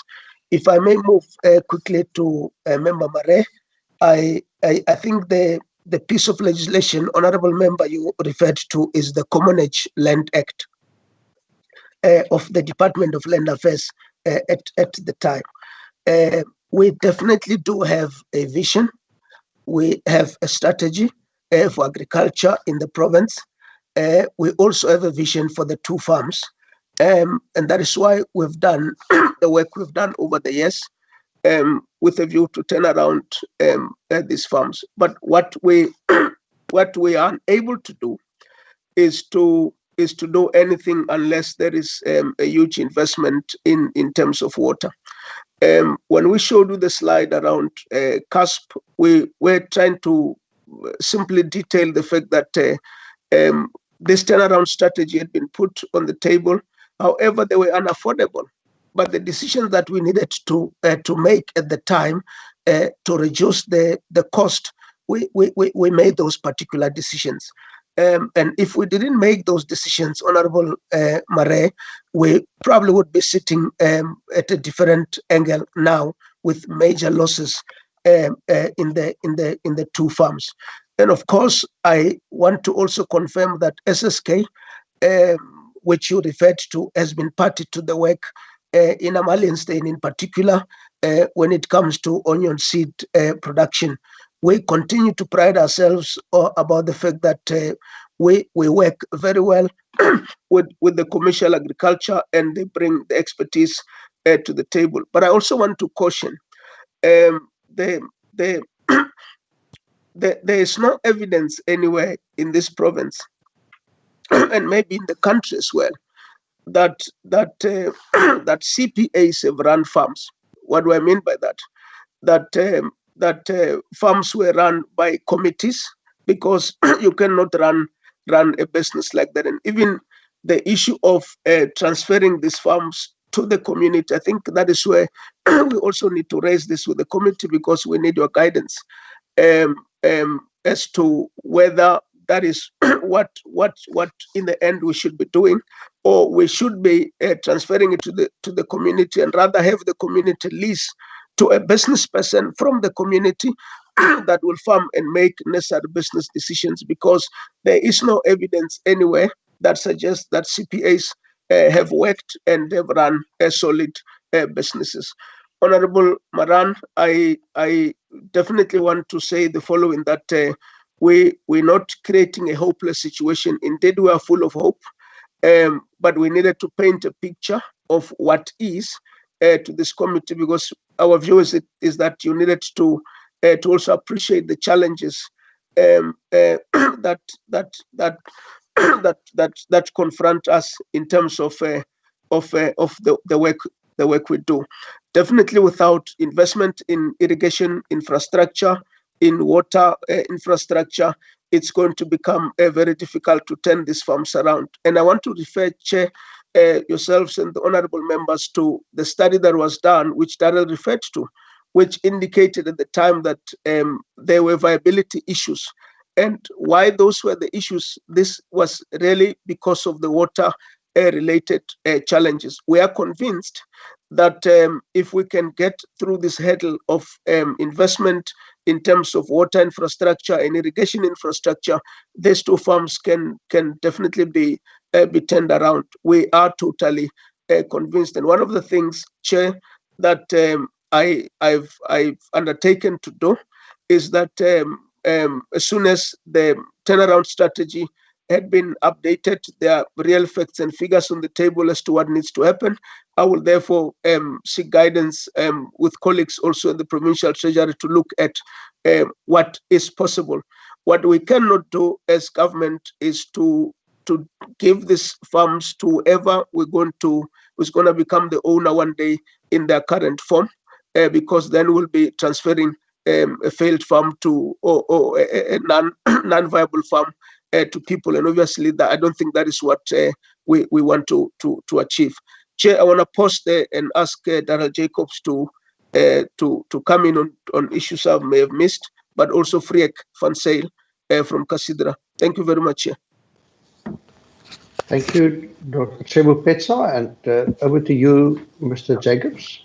Thank you very much, Chairperson and members. A number of questions have been answered by Mogali, and but I think let me firstly say we certainly want to ensure a successful Malianstein and Vegetation. It's in our interest that the farms be successful.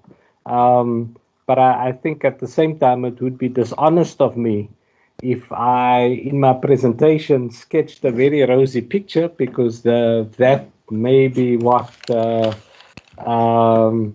some members may want to hear. But while there are immense challenges around climate, around water, and there could be a criticism around that, but we want to also explore all of the economic opportunities in the area. We understand Malianstein and around Zoar and part of Kanaland, unemployment is rife, and so it's in all of our interests to try to make sure that whatever investment we make, it is sound investment, and that the likelihood of sustainability is strong, because I agree with Mogali, and I think some of the members have also reinforced the point, is we don't want to hand a failed model over to somebody and say, well, try and breathe life into it. I think we have the responsibility, we recognize that responsibility, and we are taking that responsibility seriously to try to look at alternative options, whether it be pomegranates, whether it be olives. A range of things have already been explored by our agricultural economists, and that's our people. It's not external consultants, it's our people to say, well, yeah, if you invest in this commodity, these are the risks, but these are also the returns. And so it's about understanding all of that, getting the full picture. And so I apologize if the report indicates no hope or SAA type of situation, but I wanted to make sure that it was reflected the pragmatic situation, the challenges on the ground, because it has come a long while, and government has needed to put in money over the last since 1986, but it's all designed to ultimately make sure that we keep the farms going while we develop a broader, sustainable strategy, secure sufficient funding through also the work of this committee and your lobbying and advocacy role, so that we are able to hand over a successful model farm to the communities. Member Maran's question about the differences between water pipes and water lines. Well, the slide talks to pipeline infrastructure, and then in terms of irrigation pipes, which is much smaller, much narrower. We talk about quick couple pipes, which is a very much small scale infrastructure. But I'm no engineer. I acknowledge that up front, and so to me the pipeline infrastructure is a lot more comprehensive, a lot bigger, and therefore requires much more detailed investment or extensive investment. And that's why we talk about figures of 40-odd million rand, because it's a proper infrastructure to sustain agricultural and economic activity in the area. The issue of why we building a dam in Brandvlei, and let me say we actually not building a dam. It's infrastructure of Department of Water and Sanitation, but the allocations that were made around Brandvlei, which we have since determined we don't necessarily have a constitutional mandate over, because it's not our infrastructure, that 20 million rand is going back to Treasury. But be that as it may, we recognize that for agriculture, whether it's a dam in Brandvlei or Breda River or wherever, water underpins successful agriculture. And I think that's the point that we have been making even through this presentation. The securing of water rights for Malianstein, and I must confess, Chair, I'm hoping between Cathedral and Willem Burger, who's our district manager, that they may be able to just respond to that particular point, because naturally, when it comes to water infrastructure, there would be a standard process of applying for water rights, but I can't actually say what the status of that application is at this point. But Cathedral, who are operationally managing the farm and in the area, would have a much better sense. So if I can ask Freek to respond to that question. The potential of the dam on Vaikraal, if I can ask Willem Thank you. Burger. It seems to me as if we've lost. Oh dear. Are you not hearing me at all, Chairperson? No, we can hear you. Maybe it's only the chairperson. Okay. Okay. Now Thank you. Is it? I see the chairperson's picture frozen. So, Chair, are you there? he will join. You can continue, Mr. Jacobs. Can I continue?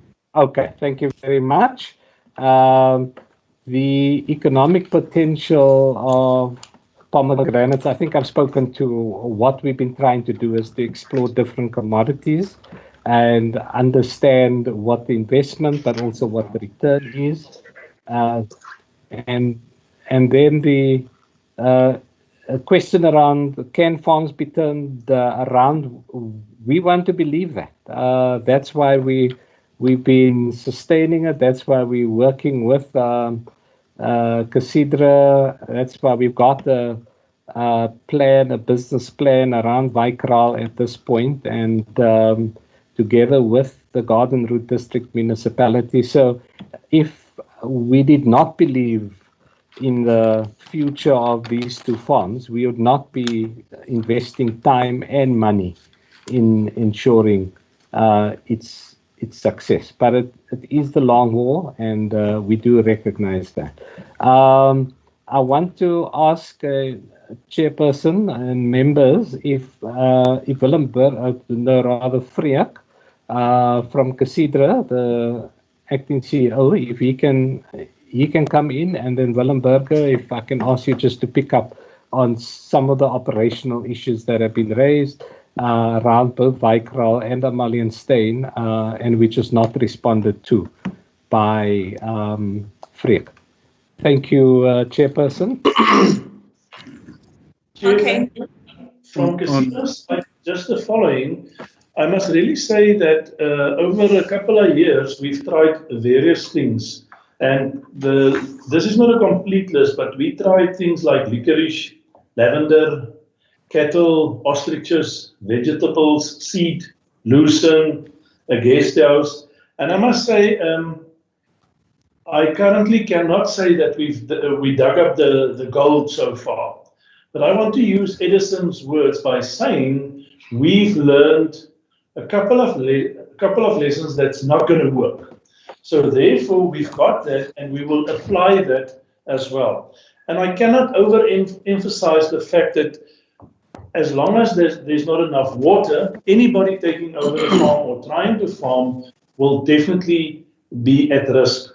Or you need to do something else that is not so water intensive. And I think we've tried to experiment in that regard as well.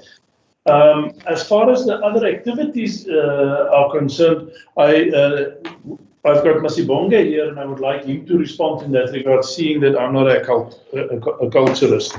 Okay. Thank you, Chair. Chair. Yes, sir. I've listened and from the questions and the comments, and highly appreciate, because I think some of them are helping us to take note of a number of things. I heard Dr. Sibopeza mentioning that we have approached these private potential partners on the farms. That is true.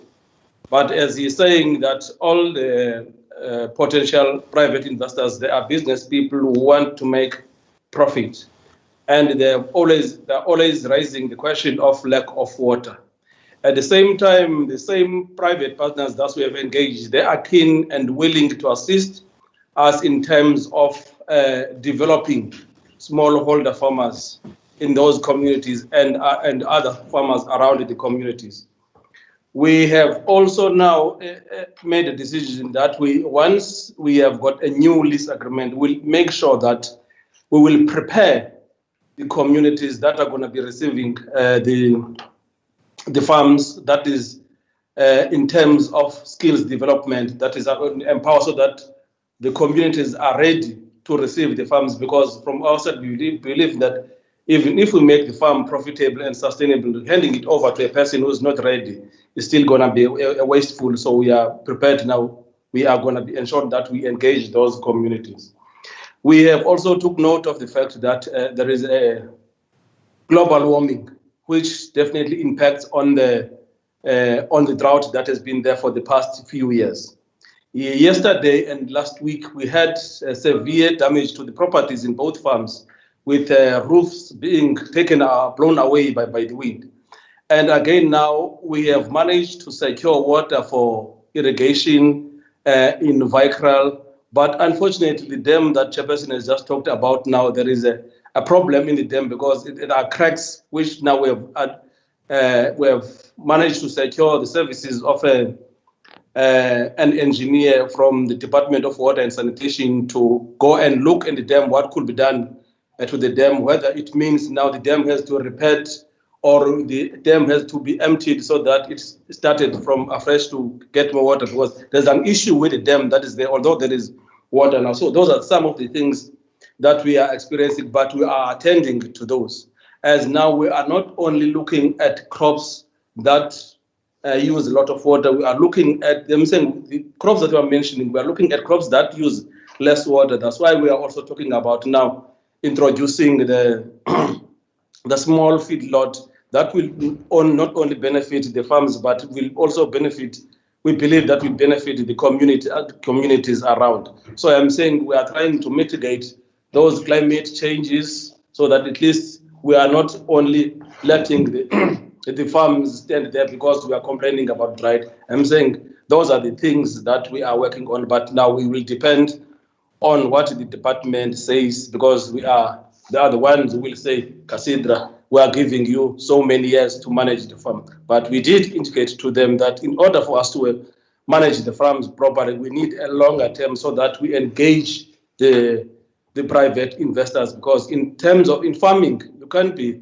profitable in a year or two. As you've seen that in the graph area for pomegranates, the first year you are negative, second year you're negative, you start getting somewhere in third year, and on and on. So I'm saying we wanted a longer term so that we get infrastructure, we get the resources, not only physical resources, even human resources, we get everything ready. So that is what we are working on, but we are engaging the department on that. Thank you, Chair.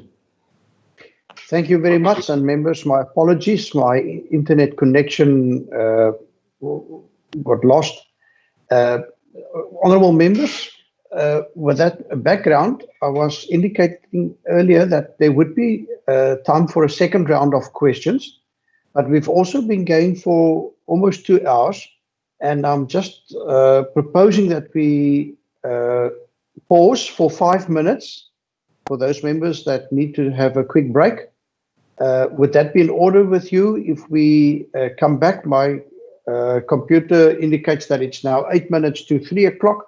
If we could join, let's say, in 5 minutes, 3 minutes to 3, would that be in order with you, Honourables? Chairperson? Honourable Maseko? Yeah, I'm thinking that since it's the second round of the questions, if the members they still have their questions, can we finish up with those questions before maybe we consider a break, because it will be just exhausting to go and come back to continue where we left off. We might as well finish up.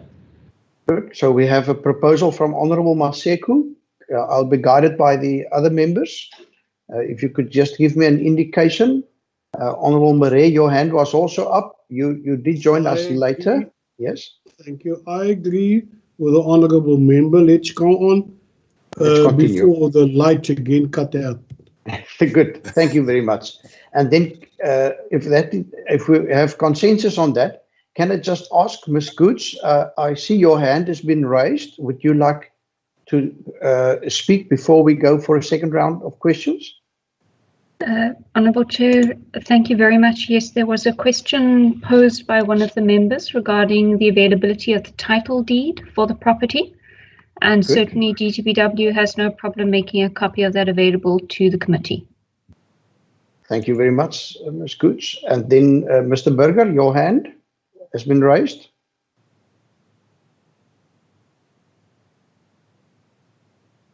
Mr. Burger? Good. Thank you, Honourable. Sorry, Berger already addressed us. Yes, okay. No, good. I think that was in the time when I lost connection. Sorry, I have not addressed. Chair? Yes, it's your opportunity if you would like to. During the discussion, it was actually asked that I comment on the water issues, if I may. Please do. Of Malianstein, as well as some of the issues regarding Vicral. In terms of the water, and I think at the visit at the Malianstein, I did indicate that there were a water study being done through with the Department of Agriculture, where Cathedral were involved, as well as the water and sanitation at that stage. Were also involved in that whole process of investigating how much additional water is available for a Malianstein for expanding the farm and make the farm viable, as well as additional water for the Zuar community, as well as water for the municipality for the Zuar community.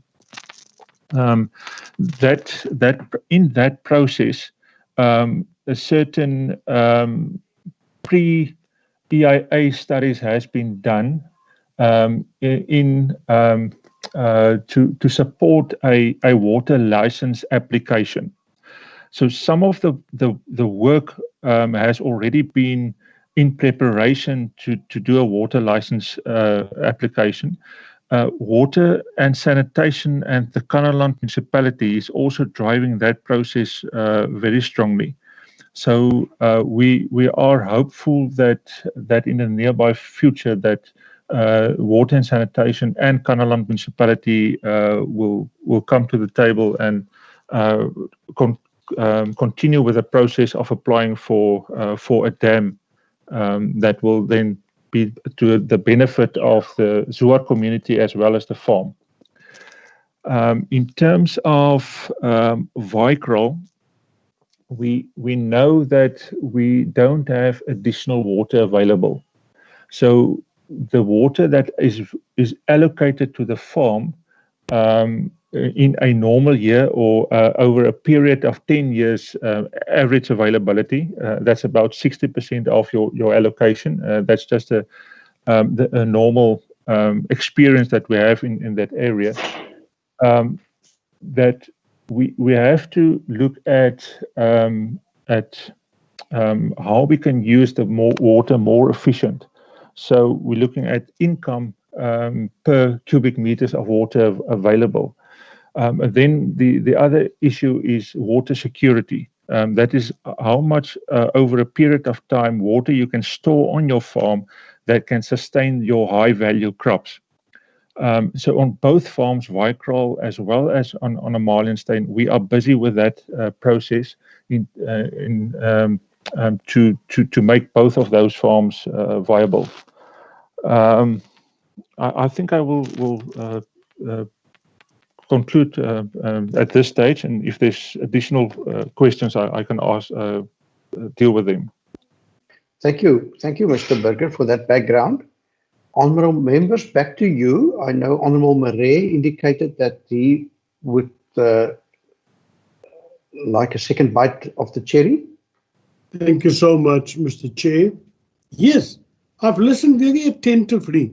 The problem I have, and I want you please to understand what I'm saying, because I'm starting to sound like an echo. When Cathedral took over these farms, the first thing they would have done was a risk assessment, probability of not being the water, blah, blah, blah, if the soil preparation, if the soil was acidic or not, if there were need for training of people, and etc., etc. That is in the very initial stage. Finance and water availability and soil texture, that is what you look at right from the start, not 10 years later. Please, man, how can you now come in the report and say you feel that there must be a training center? That should have been from the start. You need that. You might need 6 months for experiment, total training of interns. You now realize you need a dam. You now want to go to blueberry farming, but then you say that for blueberry farming, you need certain preconditions. You need good quality water, which you know you don't have. You must look at the climate, and you must have well-drained, semi-acidic soil. None of them is present, but you're putting it here as a possibility, as a proposal for future plans. Your future plans include water storage as a prerequisite and a dam on the seawater Poort River, or a smaller dam with a smaller capacity, and then of course a training, blah, blah. That should have been your starting point. You now already at the end of your game, your contract expires this year. Now you come with these proposals. Who are you trying to fool, Cathedral? Give us the facts. What are you up to? Thank you. Thank you, Honourable Murray. Are there any other questions? If honourable members could show by show of hands. Honourable Maran. Chair. Yeah, Chair, thanks very much. Look, Chair, I have said initially, and I'm going to say it again, that the report, and even if it was not the intention by the officials, the reality is the report gives you the idea of no hope. Now, even if you have listened to the HOD saying that they have spoken to investors, investors have said we're not going to invest on a unit that there's no security, if no water, no investment. It gives you the idea of no hope. They in the report they spoke about other crops, pomegranates, but at the very same time they are saying frost will be a problem. Again, no. So, Chair, it seems that whatever plans that the department or Cathedral has, without water, nothing can be done. Even if you want to give a failed unit over to the community won't be able to do anything without water. Even if you want to give it to the small-scale farmers, if there is no water, they won't be able to do anything, Chair. Now, I would like to understand, Chair, the plans, there's plans in these presentations, there's different, for instance, options, what can be done on the farm. But the plan don't tell us how we will arrive to the problem, to resolve the problem, which is water. It tells us, yes, a dam can be built or another dam can be built. These are the costs, but they don't tell us who will build the dams, who will build it. It seems that the department and Cathedral is standing aside by saying we are willing to do all these things, but we are not willing to invest in a dam. I have said, Chair, and I have said when it comes to the 20 million rand in Worcester, I haven't said that the department wants to build a dam. I know they want to raise the walls of the canal. The issue is, and also, Chair, I mean, the department knows that it's not a mandate of the provincial government. They know that most for a long time. It's not that they could have realized it more. But the issue is they were willing to spend 20 million rand. They were willing to spend 20 million rand of the Western Cape government's money. Why is it then that when you read these reports that it seems that the same Western Cape government is not willing to spend in an area like Zoa, where the farm initially was bought to secure jobs for the community, to make sure that they got a sustainable livelihood. We are not willing to spend those type of monies in that particular area.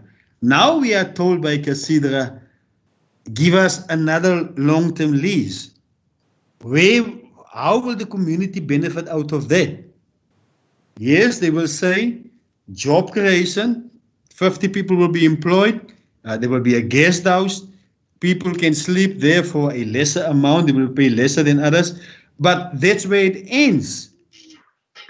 Why can't the community, if they're going to get a longer lease, why can't the community not be part, co-owners of that particular farm? I mean, is there a time frame? For instance, if we are saying we want to hand over, is there a time frame? There can't be a time frame because there is uncertainty about the issue of water. There can't be. So, Chair, I'm not sure where we are going with this. The department tell us what the problems is. They tell us what they can do, but they don't tell us how we will arrive to overcome those particular problems. They don't tell us that. Thank you. Thank you, Honourable Maran. And just before you respond, Mr. Jacobs or any of the other representatives, can I therefore just get an indication? The first one is, has a soil analysis, a comprehensive soil analysis been done on both of these farms? Because it seems to me, well, I always thought that the Department of Agriculture does that as a supporting service to farmers. Yet you referred in your presentation that there is a need for a soil analysis. And I think I'm linking on to what Honourable Marais has also asked. The second one is there any pending application for permission to construct an increased dam or water storage facility on Malianstein? And then thirdly, we've just learned that apparently the dam on Baikral has got some structural defects, which seems to me was not alleviated with the plastic that we saw when we were there. Perhaps you could just expand a little bit, because it seems to me if the water situation in the Klein Karoo improves, that and you can get access to water, that by then, the dam should already be fully functional. And perhaps if I could just add, in my engagement with Mr. Hofmeyer of Malianstein, he said to me that at the time that he moved off the farm, he had 70 full-time employees, and because they had a lot of orchards, during the harvesting season, they employed up to 200 people per day as casual or seasonal workers. So it just seems to me somewhere things went wrong long before the current drought. And if you could just help us to understand what has then happened, or was there a period of neglect of these farms? Were the trees allowed to die because of poor management or of previous droughts or whatever? I don't see any other hands. So with that, can I give back Dr. Sebupetsa? Would you like to nominate people to respond? Chair, thank you very much. I will take a few questions, and Darrell will conclude. I think the first one from Member Marais is for Cathedral colleagues. I am sure that Friek will respond to that. Honorable Maran, your question, I think I want to upfront say that reference to the pomegranates is really the kind of thinking that it come from agricultural economists. And if you understand the work of this team, their job really is to look at your options, sort of commodities that are high value, and you can get better returns and so on and so forth. But for any business, any agricultural business, you look at all these options, but then in the end, the potential or the quality of soils, the quality of water will direct you as to what is possible. So these are options that have been looked at from an economic point of view, But obviously there is work that needs to happen in terms of what can this farm do in terms of its soils, in terms of the quality of water, in terms of the climate. But suffice to say, Chairperson, if I may link that with your question, there has been a detailed soil analysis study. And if you look at the turnaround documents that Darrell referred to, it will tell you exactly what sort of quality of soils and so on and so forth. But it is important also from time to time to, again, test whether your soils are still at the state where they were, because there's also an issue of deterioration, but also the climate and the drought and so on and so forth. So from time to time, before you invest, you need to again determine the quality of the soil, whether it's the same as it may have been a few years ago. So I think that is really where it is. It will be very easy to say to the landlord, transfer the land to the community of Malianstein and Duisseldorp, Zoa and Duisseldorp. But it will be an irresponsible guidance, will be irresponsible civil servants to recommend such a decision. And hence all this work that we are doing, because we do not want to give these farms in their current form, or advise the landlord to issue them to the communities in their current form, because nothing will happen out of these farms if there is no investment. And I think that is really the spirit around which from our side this conversation is framed, in the sense that we wanted to paint a true picture that these farms are confronted with, so that you are aware of it, and because we also need your continued oversight and guidance as we go through this wave.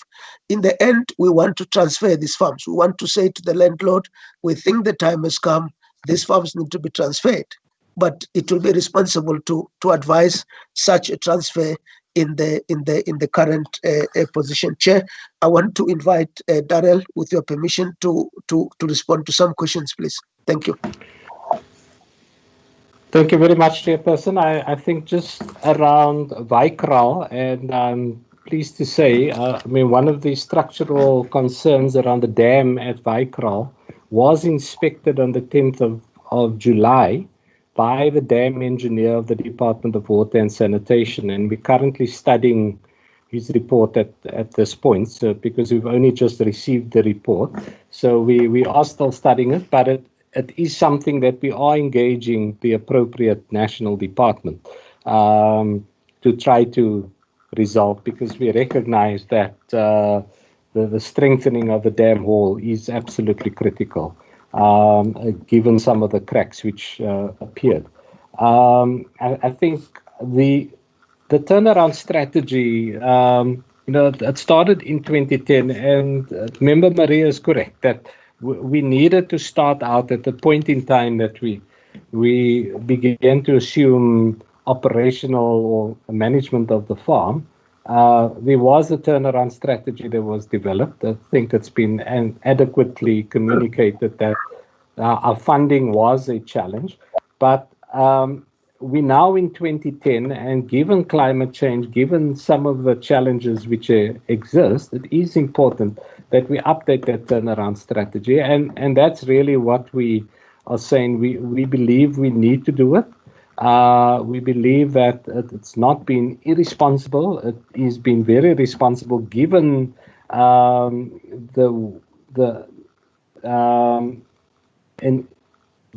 changing environment, changing weather patterns, changing soil patterns, that we simply reinterrogate that which was developed in 2010, updated now 2020, and then look at what is still possible, what is feasible. And so I want to again reiterate the point, Chairperson, that has been made by Dr. Sebapetsa, that we want to hand over a successful farm. We believe that we owe it to the communities and the investment over many, many years And given the intentions in the 1980s when the state bought these farms, we want to be able to say within over the MTEF period that that's the point that we want to be able to hand over a viable, functional, sustainable entity to the communities. And that's why we also put on the table the model from Arnold to be able to just say that that's the lead time around Arnold, and that was a successful model there. And there's no reason why, if one looks at the key success factors which made Arnold a success, if we tick all of those 8 boxes, there's no reason why both the Malianstein and Vicral should not be and cannot be equally successful. So we maintain that point. But I want to, in terms of just some of the operational issues, I know that Johan Bronckhorst from Cathedral, as well as Willemberger, they're the people on the ground. And I want to ask Chairperson if they can just be given a further opportunity to share from their perspective on the ground and respond to some of the operational issues that have been raised there, Chair. Thank you, Mr. Bronkhorst. I see your hand. Thank you very much, Chair, for the opportunity and honourable members.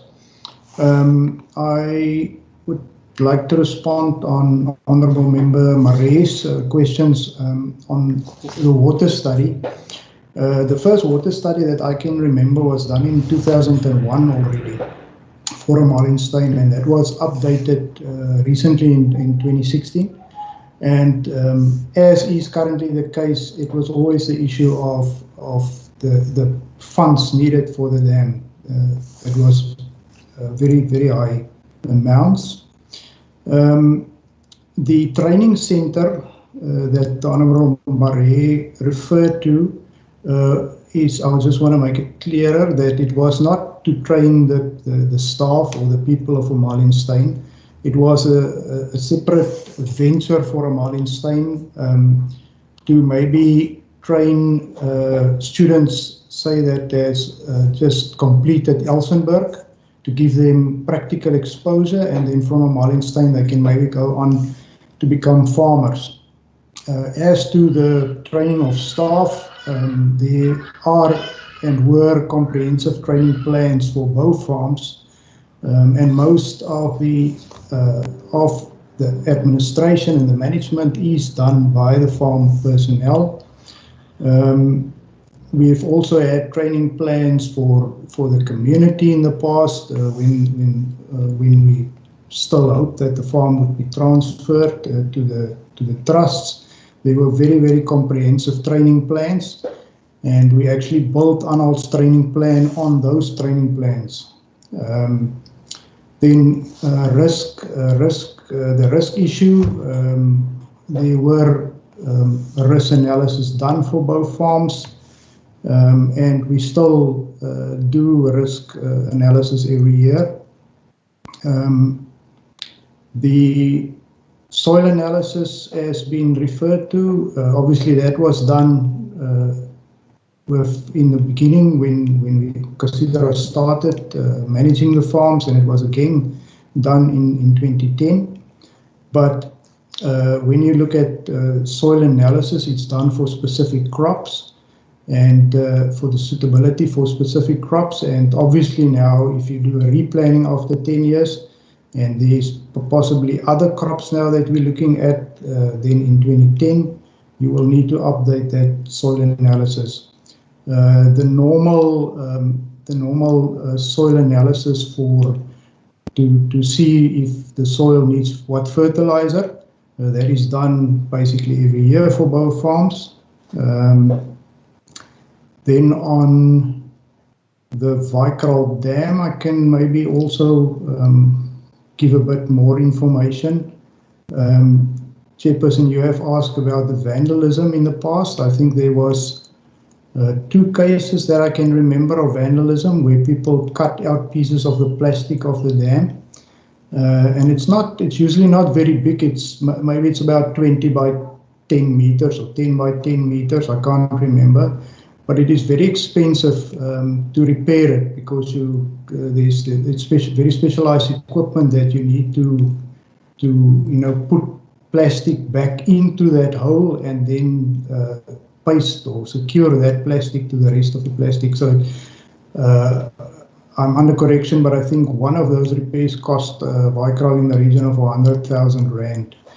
Fortunately, for the last few, I would say for more than a year, it's quiet now, and obviously we've also got guards on the farm at night and over weekends, and so they have to look at that and deter people from coming onto the farm to vandalize and steal.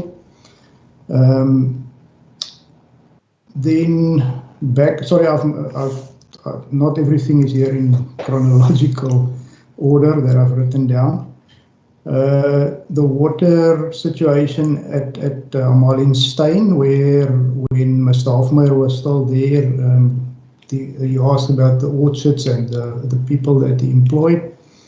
The water situation, I think, has changed over the years, and the study also indicated that, because all the water basically comes from the Seweweekpoort River, and the intention of buying the farm by government was to get water from the Seweweekpoort River for Zoar, for the town. So suddenly now there's water being taken from the river that is also feeding on Malianstein to the town, and obviously the size of the town has increased tremendously with especially with the RDP houses that was built, and also the water usage in the farms in the town has obviously increased over years, with waterborne sewage, etc., being brought in, and then your rainfall patterns probably also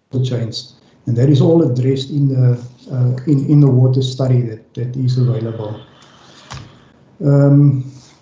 Thank you, Chair. I think I've covered most of it. Thank you, Mr. Bronkhorst. Mr. Burger, anything to add, or are you happy with what Mr. Bronkhorst has shared with us? Chair, no, I think Mr. Bronkhorst gave a good indication, but I think in terms of the future of the farms, we are quite involved with re-looking at the turnaround strategies, and agriculture is not fixed. It's always changing, and the agricultural industries are always changing. So within that, we must get to the best alternative crops that will make that farms profitable, and that's what we're doing over the last couple of weeks. Even within lockdown, we're still busy with investigating and try and having sleepless nights coming up with solutions for the farms.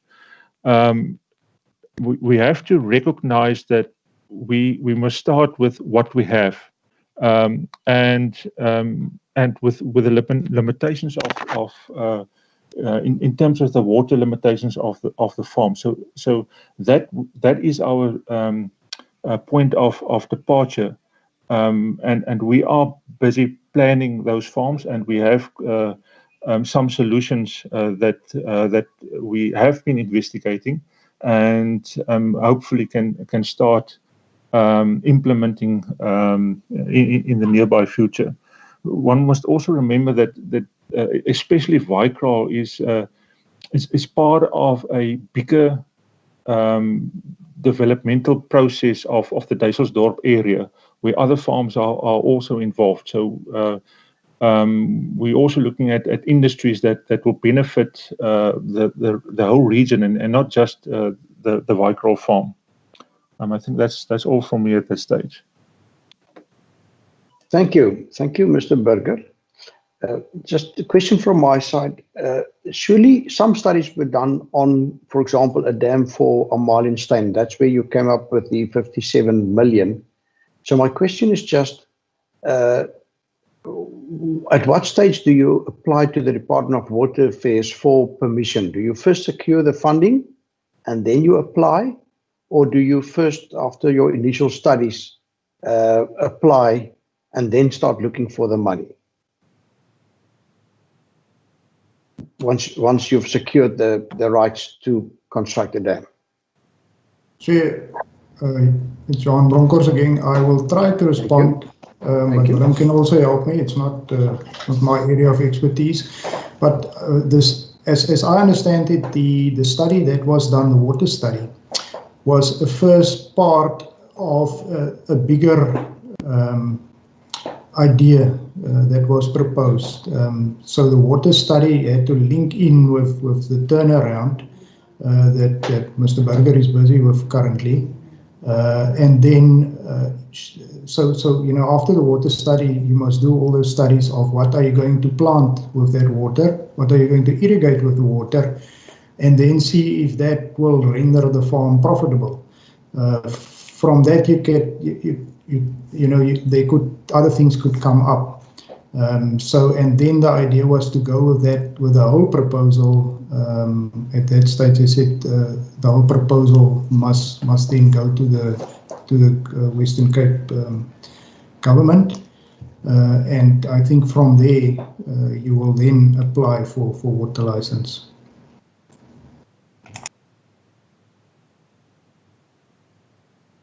Thank you for that, Mr. Bronkhorst. You invited Mr. Burger also to respond. Chair, no comment at this stage. Thank you, honourable members. Are you ready for us to move to resolutions? Mr. Speaker, Mr. Chair, will you allow me just to put one short question?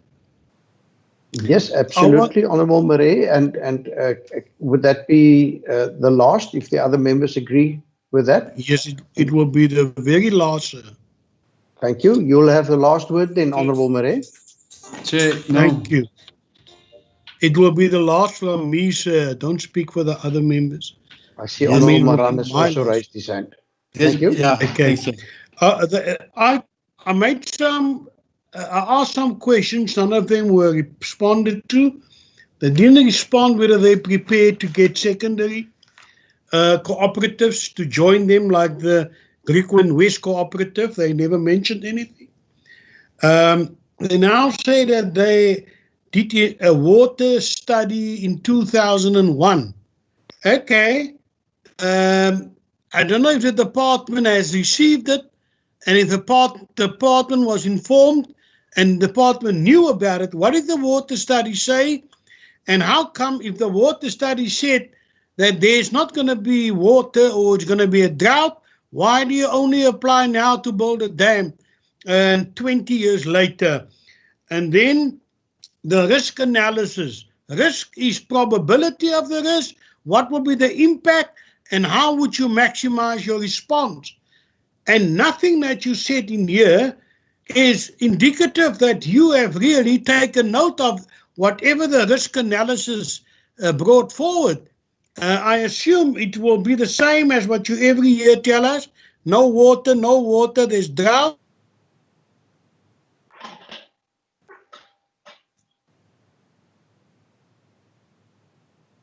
Honourable Murray, is it on my side or your side that we suddenly lost connection? He's finished, Chair. Yeah. Thank you, Honourable Maran. Chair, thanks. Chair, two issues. That was basically on the response of the HOD. Chair, I haven't said that they must hand over the farm now to the community. I was asking why can't the community, if Cathedral is asking for a longer term to lease on that particular farm, why can't the community be not part of the success story of that particular farm? Why can't they not be taken on board now? That was the one issue. Secondly, Chair, there's the issue of the soil and the land and what's best to be planted in the soil. and those persons responsible for the investigation. And then the HOD was saying that if I understand the work of them, Chair, I only need to understand that's that's been put in front of me. The report is saying, Chair, we can go for promulgates, high value, turnover is great. But at the same time, the report is saying, but it will be a risk because there is frost, Chair. Now, Chair, it's the same, for instance, that what happened in the Northern Cape along the Orange River, Chair. You know, for years, for instance, the focus along the Orange River was to plant sultanas for the purpose of raisins. And the reason why, Chair, was because they got a summer rainfall that comes with hail, storms. And therefore, the risk was high to plant table grapes for the export market. But with climate change, Chair, the situation has changed. Even so that along the Orange River, you will find no table grapes, export grapes. So the situation has changed. Now, the same within this particular area now that we are speaking about, which is a Malianstein in Vaikra. Yes, the land might be viable and best for promulgates, but you tell us that it will be a risk. There will be frost, and therefore, whatever if you plant this thing, they will burn dead. So I don't have to really understand the work that these guys are doing. All I need to understand now, Chair, is the report that the department have put in front of us that basically, Chair, explain to us the risks, not only that particular risk, but all other risks that's currently there, Chair. I thank you. Thank you. Thank you, Honourable Maran. And with that, I think there was a requirement or a request from Honourable Marais just for a response on the cooperatives. And then could I, after the officials have responded to that, the cooperation model that Honourable Marais has asked about, I'm going to give Minister Marais Minister Meyer the last word, and then we as a committee will continue by the approval or consideration of our previous minutes, etc. So over to the officials and then to Minister Meyer. Chair, thank you very much. I think the question around the secondary co-op, there's always an opportunity for any community to explore that. I want to leave that with Cathedral, that it be investigated and be followed up. But obviously, it will be one that must be canvassed with the community, because in the end, when this farm is handed, ultimately it will be handed to the community. So it's something that can be explored. And thank you very much for that. Whether the department did see the water study, yes, we saw the water study and the soil study analysis. We've seen that. But what we had not been able to do up till now is to have resources enough to invest in the area of water. And I think we've shown you our budgets there. It's still a huge challenge in terms of finances. But it is a matter that we will have to, with your support, of course, engage in the province to see the extent to which there could be a relief of sort. Unfortunately, without water, there's never going to be any farming business going on. Honourable Maran, the issue as to why the community cannot be taken on board now, I think it's also something that can be explored. That Cathedral look at that. All I know is that the community forms part of the management of the farm with Cathedral. I think Darrell earlier on referred to the structures and so on, management structure and so on. And I think this is a matter that could be explored. And I think Cathedral is best placed to drive that. But I like your point around what happened in the Northern Cape with the raisings and the table grapes and so on, because climate change is shifting. For instance, it's shifting things agriculturally. We know we know, for instance, that wine is beginning to shift from the winelands to the overbeck. So what may not have been possible on these farms 2 years ago or 3 years ago may all of a sudden become a possibility. And hence we have allowed our guys to look at what is high yielding crops and so on and so forth. And all this will be looked at in the turnaround program or strategy that needs to be put to the table in terms of what can be done immediately to turn around the situation on these two farms. The commitment, Chair and members, from us is that we are ready to put shoulder to the wheel to do what is necessary in terms of the agricultural expertise and working with the local leadership to ensure that this government does not hand over farms that are not workable. That is the commitment. Together with the team and Cathedral, we will continue to do what we need to do to ensure that we do not drop the ball by advising that this farm be given when they are not in the good state, to allow them to start making money and create jobs in the local. Chairperson, thank you very much. Thank you. Thank you so much, Dr. Sebupetsa. And with this, I give over to Dr. Meyer to perhaps have just a few last words on this topic before we as a committee will excuse you and go over to our resolutions. Thank you, Honourable Meyer. Thank you, Chair. Can you hear me? We hear you. We hear you well. Thank you.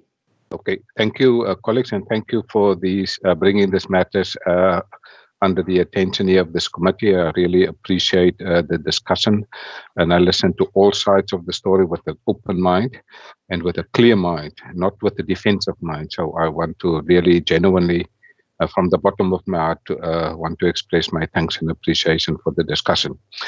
I would also like to just simply mention that I think when we look at agriculture successes, we see a number of indicators for success for agriculture. The first thing that we see, very important, colleagues, is the whole issue of soil analysis. Secondly, it's about water quality. It's also about the commodities for that specific farm. We also see the issue of the climatic conditions in the region matters. Also, passion to farm. We now move also what we call alternative crops, as you've heard during this presentation, and also a business. Agriculture, a farm is a business, and clearly the issue of successful business modeling is fundamentally for us also important. I think what we have seen here in this presentation is that over a long and period, there was big investments were made over many years, and certainly these were right questions to ask. Critical was the issue of sustainability. And we must also understand that farming is a business, and sustainability of the business is for us very important. Clearly, this is also in terms of the original promise that it will be handed over to the community, or at least, if not directly, then certainly through expectations. But certainly, I think one must not hand over a project that is not sustainable to the community. Even an idea of subdividing it. If a project is not successful and you hand it over to the community, you multiply the failures in the community. And that's certainly not our intention. That's certainly not our objective. But I think before this term of office, I was the Minister of Finance. If you brought this project to me as the Minister of Finance, Chair and members of this committee, I would have stopped any further support in this project, because I would have looked at it from a clear clinical financial perspective as it is today or at that given point in time. But I'm the Minister of Agriculture. My job is to promote community development, My job is to make sure that we have sustainable agriculture and not simply let the people down. There is a creation of hope that we need to do, and we are seeing some difficulties that people are currently experiencing in terms of unemployment. We have also seen earlier today in the cabinet the reduction in our conditional grants. Also, as Honourable Member Bartman earlier indicated, we have just made about almost 5 billion rand available to deal with COVID. So the reality is stark that further money to come massively to the Western Cape is something that will not materialize. And hence we will have to look at alternatives, and those alternatives has been put in place by the department through the turnaround strategy. I think what we have seen is the drought has had also a dramatic impact, not only in this particular 2 areas, but in the whole region of Kanaland. Kanaland has for the last 7-8 years been massively affected, not only state farms or commercial small-scale farmers, even commercial farmers in the whole of Kanaland has been receiving massive drought support over the last couple of years. In fact, over the last 10 years, Kanaland as a region has received 100 million rand of support. So it is the devastating impact of that whole region. And that's why I appreciate the point that was made that we need to look at those farms, not only in the context of those farms, but in terms of the regional economic development. I think certainly the future of those 2 farms is now on the agenda, and I think it requires massive infrastructure investment. That, I am afraid, is not going to materialize soon, not in the current financial situation. Because that kind of money is not available, and hence the idea of partnerships, we need to certainly look into that particular, and those proposals are on the table. I think what we also need to do, Chair, every district, and particularly Garden Route is also, and this is also part of the Garden Route area, moving into the other parts of the Central Karoo. We have seen that these are now areas in the Garden Route. We have asked the Garden Route Mayor to make this part of a regional Garden Route economic recovery plan. So this is not an isolated incident, although this is the work of this committee, but I think we need to look broader in terms of economic recovery for the region and how this 2 farms can benefit from that regional economic growth.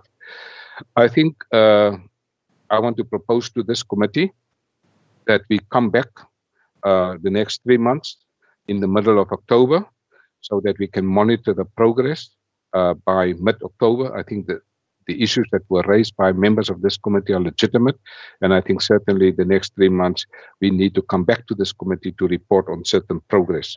I want to thank the members, Chair, for raising these particular issues. I think what we are also responsible for, the job of a politician. Firstly, we are dealers in hope. Hope as an acronym, creating higher opportunities for people to excel. And I think it is vital, it is critical, it is important that no matter what is the situation on the ground, we must offer hope to people, but the hope must be real, the hope must be concretized, the hope must be seen in evidence in the change in the quality of lives of people. And the best way to offer hope to people is to hand over to them a project that is successful, that they can certainly gain benefits on the ground. I think we are now currently also busy in terms of developing a post-COVID-19 agriculture master plan, and certainly the work of this committee is very critical in the construct of the economic recovery plan for the agricultural sector. So, Chair, 3 things. We believe that these farms must first be made sustainable before we hand it over to the community. Otherwise, we hand over not a project that is sustainable. Secondly, I think we need to implement the proposals that we've tabled here before this committee. And the third thing, Chair, come back in 3 months' time, and also maybe on a quarterly basis, and come back in terms of giving the progress report. I've heard the voices of the Honourable Member Mare. I've listened carefully to Honourable Member Maran. I've listened to also the inputs of the other members that have spoken here during this committee, and certainly we are taking these matters very, very deeply and sincerely into our operational planning. I think Dr. Sebopetsa has raised some critical issues that we need to make sure that we hand over a project that is sustainable. And we see that water affairs are critical in the issue. Lastly, Chair, the issue of the Brandvlei Dam, as the honourable members have indicated, this is raising the canal level at the Brandvlei Dam with 30 centimeter, and we know what a massive contribution that will make into the agriculture in that particular region. And certainly that was our commitment. The issues that were raised in the committee, I will be certainly looking forward to the recommendations of this committee, and certainly when I receive the minutes of this committee, Dr. Sepopetse, myself and Cathedral will certainly be discussing this as well as with the members that are responsible for the management of those two farms. On that note, thank you, Chair. Thank you, Minister Meyer, and thank you to all the officials for all the information that you've shared, particularly for the preparation that went into the presentation that you prepared for us. Honourable members, I have been informed that the next cycle for load shedding is about to start in 10 minutes' time, and therefore I would like to conclude this meeting in 10 minutes. We have two items on the agenda that we still have. So at this point in time, I just want to say again, thank you to the officials. You are welcome to end this session from your side. What we still need to do is to just consider resolutions, if any, and then also to consider the agenda of the minutes of the 12th of June, as well as the quarterly report, April to June. Good. So are there any resolutions, any proposals that any of you would like to make at this point? Honourable Bartman. Thank you, Chair. Chair, given the proposal by the department on how to proceed on the respective farms, I would like to request as a resolution that we monitor the progress and that per quarter we invite the department back to receive a progress report so that we don't have to wait a year in order to find out what happened with the farm, so that we can continuously see what is going on. Thank you, Chair. Thank you for that proposal. Honourable Bartman, can I assume that it carries the support of the committee? Honourable Maseku? Yes, Chair, I'm in support, and also in the progress, if we can get the shortlisting of the options in different farms, which options are they going to choose for those farms moving forward, will be appreciated. Good. Thank you, Honourable Maseku. Again, I assume that everybody is in support of that. I don't see any other hands at this point in time. So I take it that it's something that we will monitor as we go ahead. Thank you very much. I would like to, if I may, Chairman. Yes, I see your hand now, Honourable Marais. Thank you. I want to move that we not extend Cathedra's appointment until we have analysed the situation more intensely and we've come to a decision with regarding to bringing in secondary cooperatives, and also the issue of the viability of these projects and transfer of the land to the community in totality. Until such time that we do not extend Cathedra's contract until we have got clarity on these very, very important issues, sir. Thank you. Honourable Marais, obviously it's not us that has entered into an agreement with Cathedral. So I think the best we could do is to say that, you know, we have questions on whether the management agreement should continue. I'm just personally reluctant because we don't know. They said the agreement would end in 2020 and I've got no idea of what the exact date was. I saw Honourable Maseku's hand and then Honourable Bartman too. Thank you very much, Chair. Chair, I think we need to be clear in what we are going to do for as a resolutions and the oversight. We are saying the department must give us the report, and they have committed through minister that they will give us the report. Now, if we say they have to give us the report, and keeping in mind that the beneficiaries are the communities, we want them to hand over those farms to the community, but being a viable farms. Then when we say they have to do it that way, then we come again and have a resolution that say the contract have to stop. How are they going to work? How is Cathedral going to work whilst we say they must terminate the relationship? It's either we say they must do that or not, of which already I said I support that the progress report, we have to get it like Member Batman proposed. This one is a counter resolution to the one that we mentioned before. So Honourable we have Bartman. to agree or disagree to that.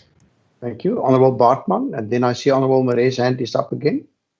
Thank you, Chair. I'm going to speak fast. Load shedding is coming. The first point regarding the management contract has been covered by Honourable Maseko. And the second part is the farm still needs to be managed. And also, given one of the most important things that they mentioned was the drought. You cannot also blame Cathedral for the rain not coming.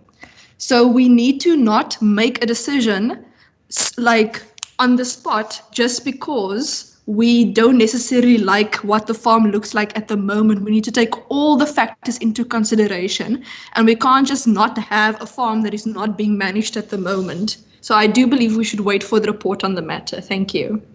Thank you, Honourable Bartman. Honourable Marais, my take from what I hear from Honourable Bartman and both Honourable her and Honourable Maseko is that your proposal is not supported. Have you got a different proposal on another matter? Because I wouldn't like us now, since it seems to me you're not having majority support for us to prolong this particular point. But if you've got another point that you would like to raise, please do so now. So it is the prerogative of the ruling party, but they're going to pay a heavy price.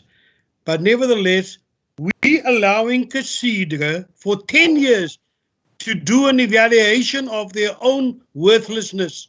They evaluate themselves and they tell us how good they are and they have risk management and they have this and that, and we believe them, and we're showing no result for the millions spent there. And then DAMPs come here and defend them. I can't agree to it. Thank you. Honourable Marais, I've asked that we do not prolong the debate on this point because you've made your point before. Thank you, honourable members. Are there any other resolutions, or could we move over them? So obviously we will be calling them back. We now need to also consider the minutes of our previous meeting. It was distributed, Honourable Maran. Chair, there was some disturbance on my side, man, so I have not captured everything. I have not even heard the proposal that the Honourable Marais made, but it's fine. Let me not take you back. I just want to check, Chair, because I have made the proposal that if Cathedral, for instance, because they are asking for another opportunity, long-term, whatever you call it, whether it's possible to take the community on board now, Chair, and not for them to wait until a few 5, 6, 7, 8, 10 years, Chair, for Cathedral to come and say, it's now a viable farm, it's successful, you can now take it over. That's basically what I wanted to check. Yes, thank you. Yes. Can I ask Honourable Maran, we tried to invite some of the community organizations and affected parties to this meeting as well. I think if we're going to call back and come back to this topic in 3 months' time, hopefully by then we would be able to put into place reasonable measures to allow the affected parties, the potential beneficiaries, to also address us, because I think that is one thing, and thank you for raising that, because I think it's quite important. It's one thing that was lacking today, that we only heard from the officials, we did not hear from the neighboring and affected parties. So thank you for raising that, and can we make that then a second resolution, that at our next engagement we again try to see if we can't get the potential beneficiaries or the affected community leaders also to join us in our meeting. If it carries the support of the other members, Chair, then I will be glad. I will appreciate it. I support. I support Member Maran. Thank you. Sorry, and thank you for thank you, Honourable Maran. That was timeous, and I'm grateful for that. Good, honourable members, you see there on the screen. The previous one was our meeting on Friday, the 12th of June. I think it was a special meeting that we had to. Was that the one where we got the discussion on the two bills that have been referred to us by the NCOP, and where we inter alia discussed how we would go out for public participation. And I can just confirm before we approve these minutes that those advertisements were placed. Anybody that would like to propose that we adopt these minutes? Thank you, Honourable Bartman and Honourable Chair, Maran. I propose that we move to adopt. Thank you. Chair. Honourable Maran. Yeah, Chair, no, I want to second because the minutes reflect basically the discussion and the decisions that we have taken. We have just said, Chair, at the later stage that you must come back so that we can see whether you have done everything that we have said you must done. Thank you. You're correct. And then the next one to consider is just the quarterly report for the months of April to June, the first quarter of this financial year. Honourable members, can we have support to adopt that as well? Chair, is this the one with the 132,000 rand that's nothing been spent? That's correct, Chairperson. Yes. Yes. I manage the finances quite carefully, Honourable Maran. You must do something about that, Chair. Okay, I agree with you, Member Maran. I will in future not manage it carefully. Yes. Okay. You must do something about that. But otherwise, I've read through it, Chair. I'm fine with it. Thank you. I've attended all meetings. Chair, I second Honourable Maran. Good. Thank you. And then, honourable members,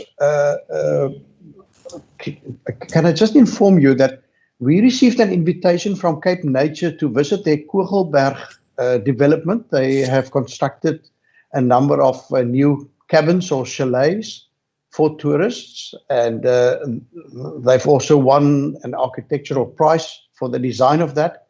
Then we've received a long invitation from the abalone industry in Hermanus, people that would like to engage with us regarding the farming of abalone. And then I've also just yesterday received a notice that there's a game farm also in the vicinity of Hermanus that would like to relocate elephants to this farm as a tourism attraction. So there are quite a number of reasons for us to move to the Oeverstrand municipal area. And if it's fine with you, if we could look for a suitable date to visit then the Oeverstrand in the future, I would appreciate such support from you as members. We are in support, Chair. Just suggest the dates and send in the emails, and then we'll give the indication. Good. Thank you very much. And then, honourable members, our next engagement will be on the 24th of July, when we will be dealing with the adjusted budget. And then some 4 days later, on the 28th of July, the verbal presentation on the National Environmental Laws Amendment Act by the Centre for Environmental Rights. They would like to do a verbal presentation. As you know, we've advertised, and we are still awaiting the written comments, but we've received a request for a verbal presentation. and our procedural officer has identified the 28th of July as a potential date for that. And Honourable Bartman, I see your hand is up before your electricity gets cut off. Thank you, Chair. I just wanted to ask whether it's possible to ask the NCOP to let us know timeously about their invitations to us. For example, the Elephants Norms and Standards meeting this morning. This is now the 4th invite from a 3rd committee I've received, that where you get the notice ridiculously last minute and then we can't attend. And then we find out, okay, no, majority of the Western Cape members can't attend, but that is not within our capabilities if we already have pre-existing meetings, Chairperson. Thank you. Honourable Maseko. Chair, I just wanted to say to Member Bartman that you will never get an invitation or notice on time. We tried since 2014, it has been, the modus operandi has been the same throughout, and I don't think it will ever change. So welcome to our world. Thank you, Honourable Maseko. No, it will change as soon as there's another political party in charge at the NCOP. But I think it doesn't. I agree. It doesn't take away that I think we should still point out to them that it's a very unsuitable situation. Good. What party is this now? Any other party would be an improvement. Thank you. Thank you, honourable members. And with that, I want to say thank you very, very much. And I do hope that the Honourable Bartman would be able to boil a kettle of water before electricity goes off. And we will see each other then later in this month. Thank you so much. And the meeting is therefore now ended. Happy load shedding.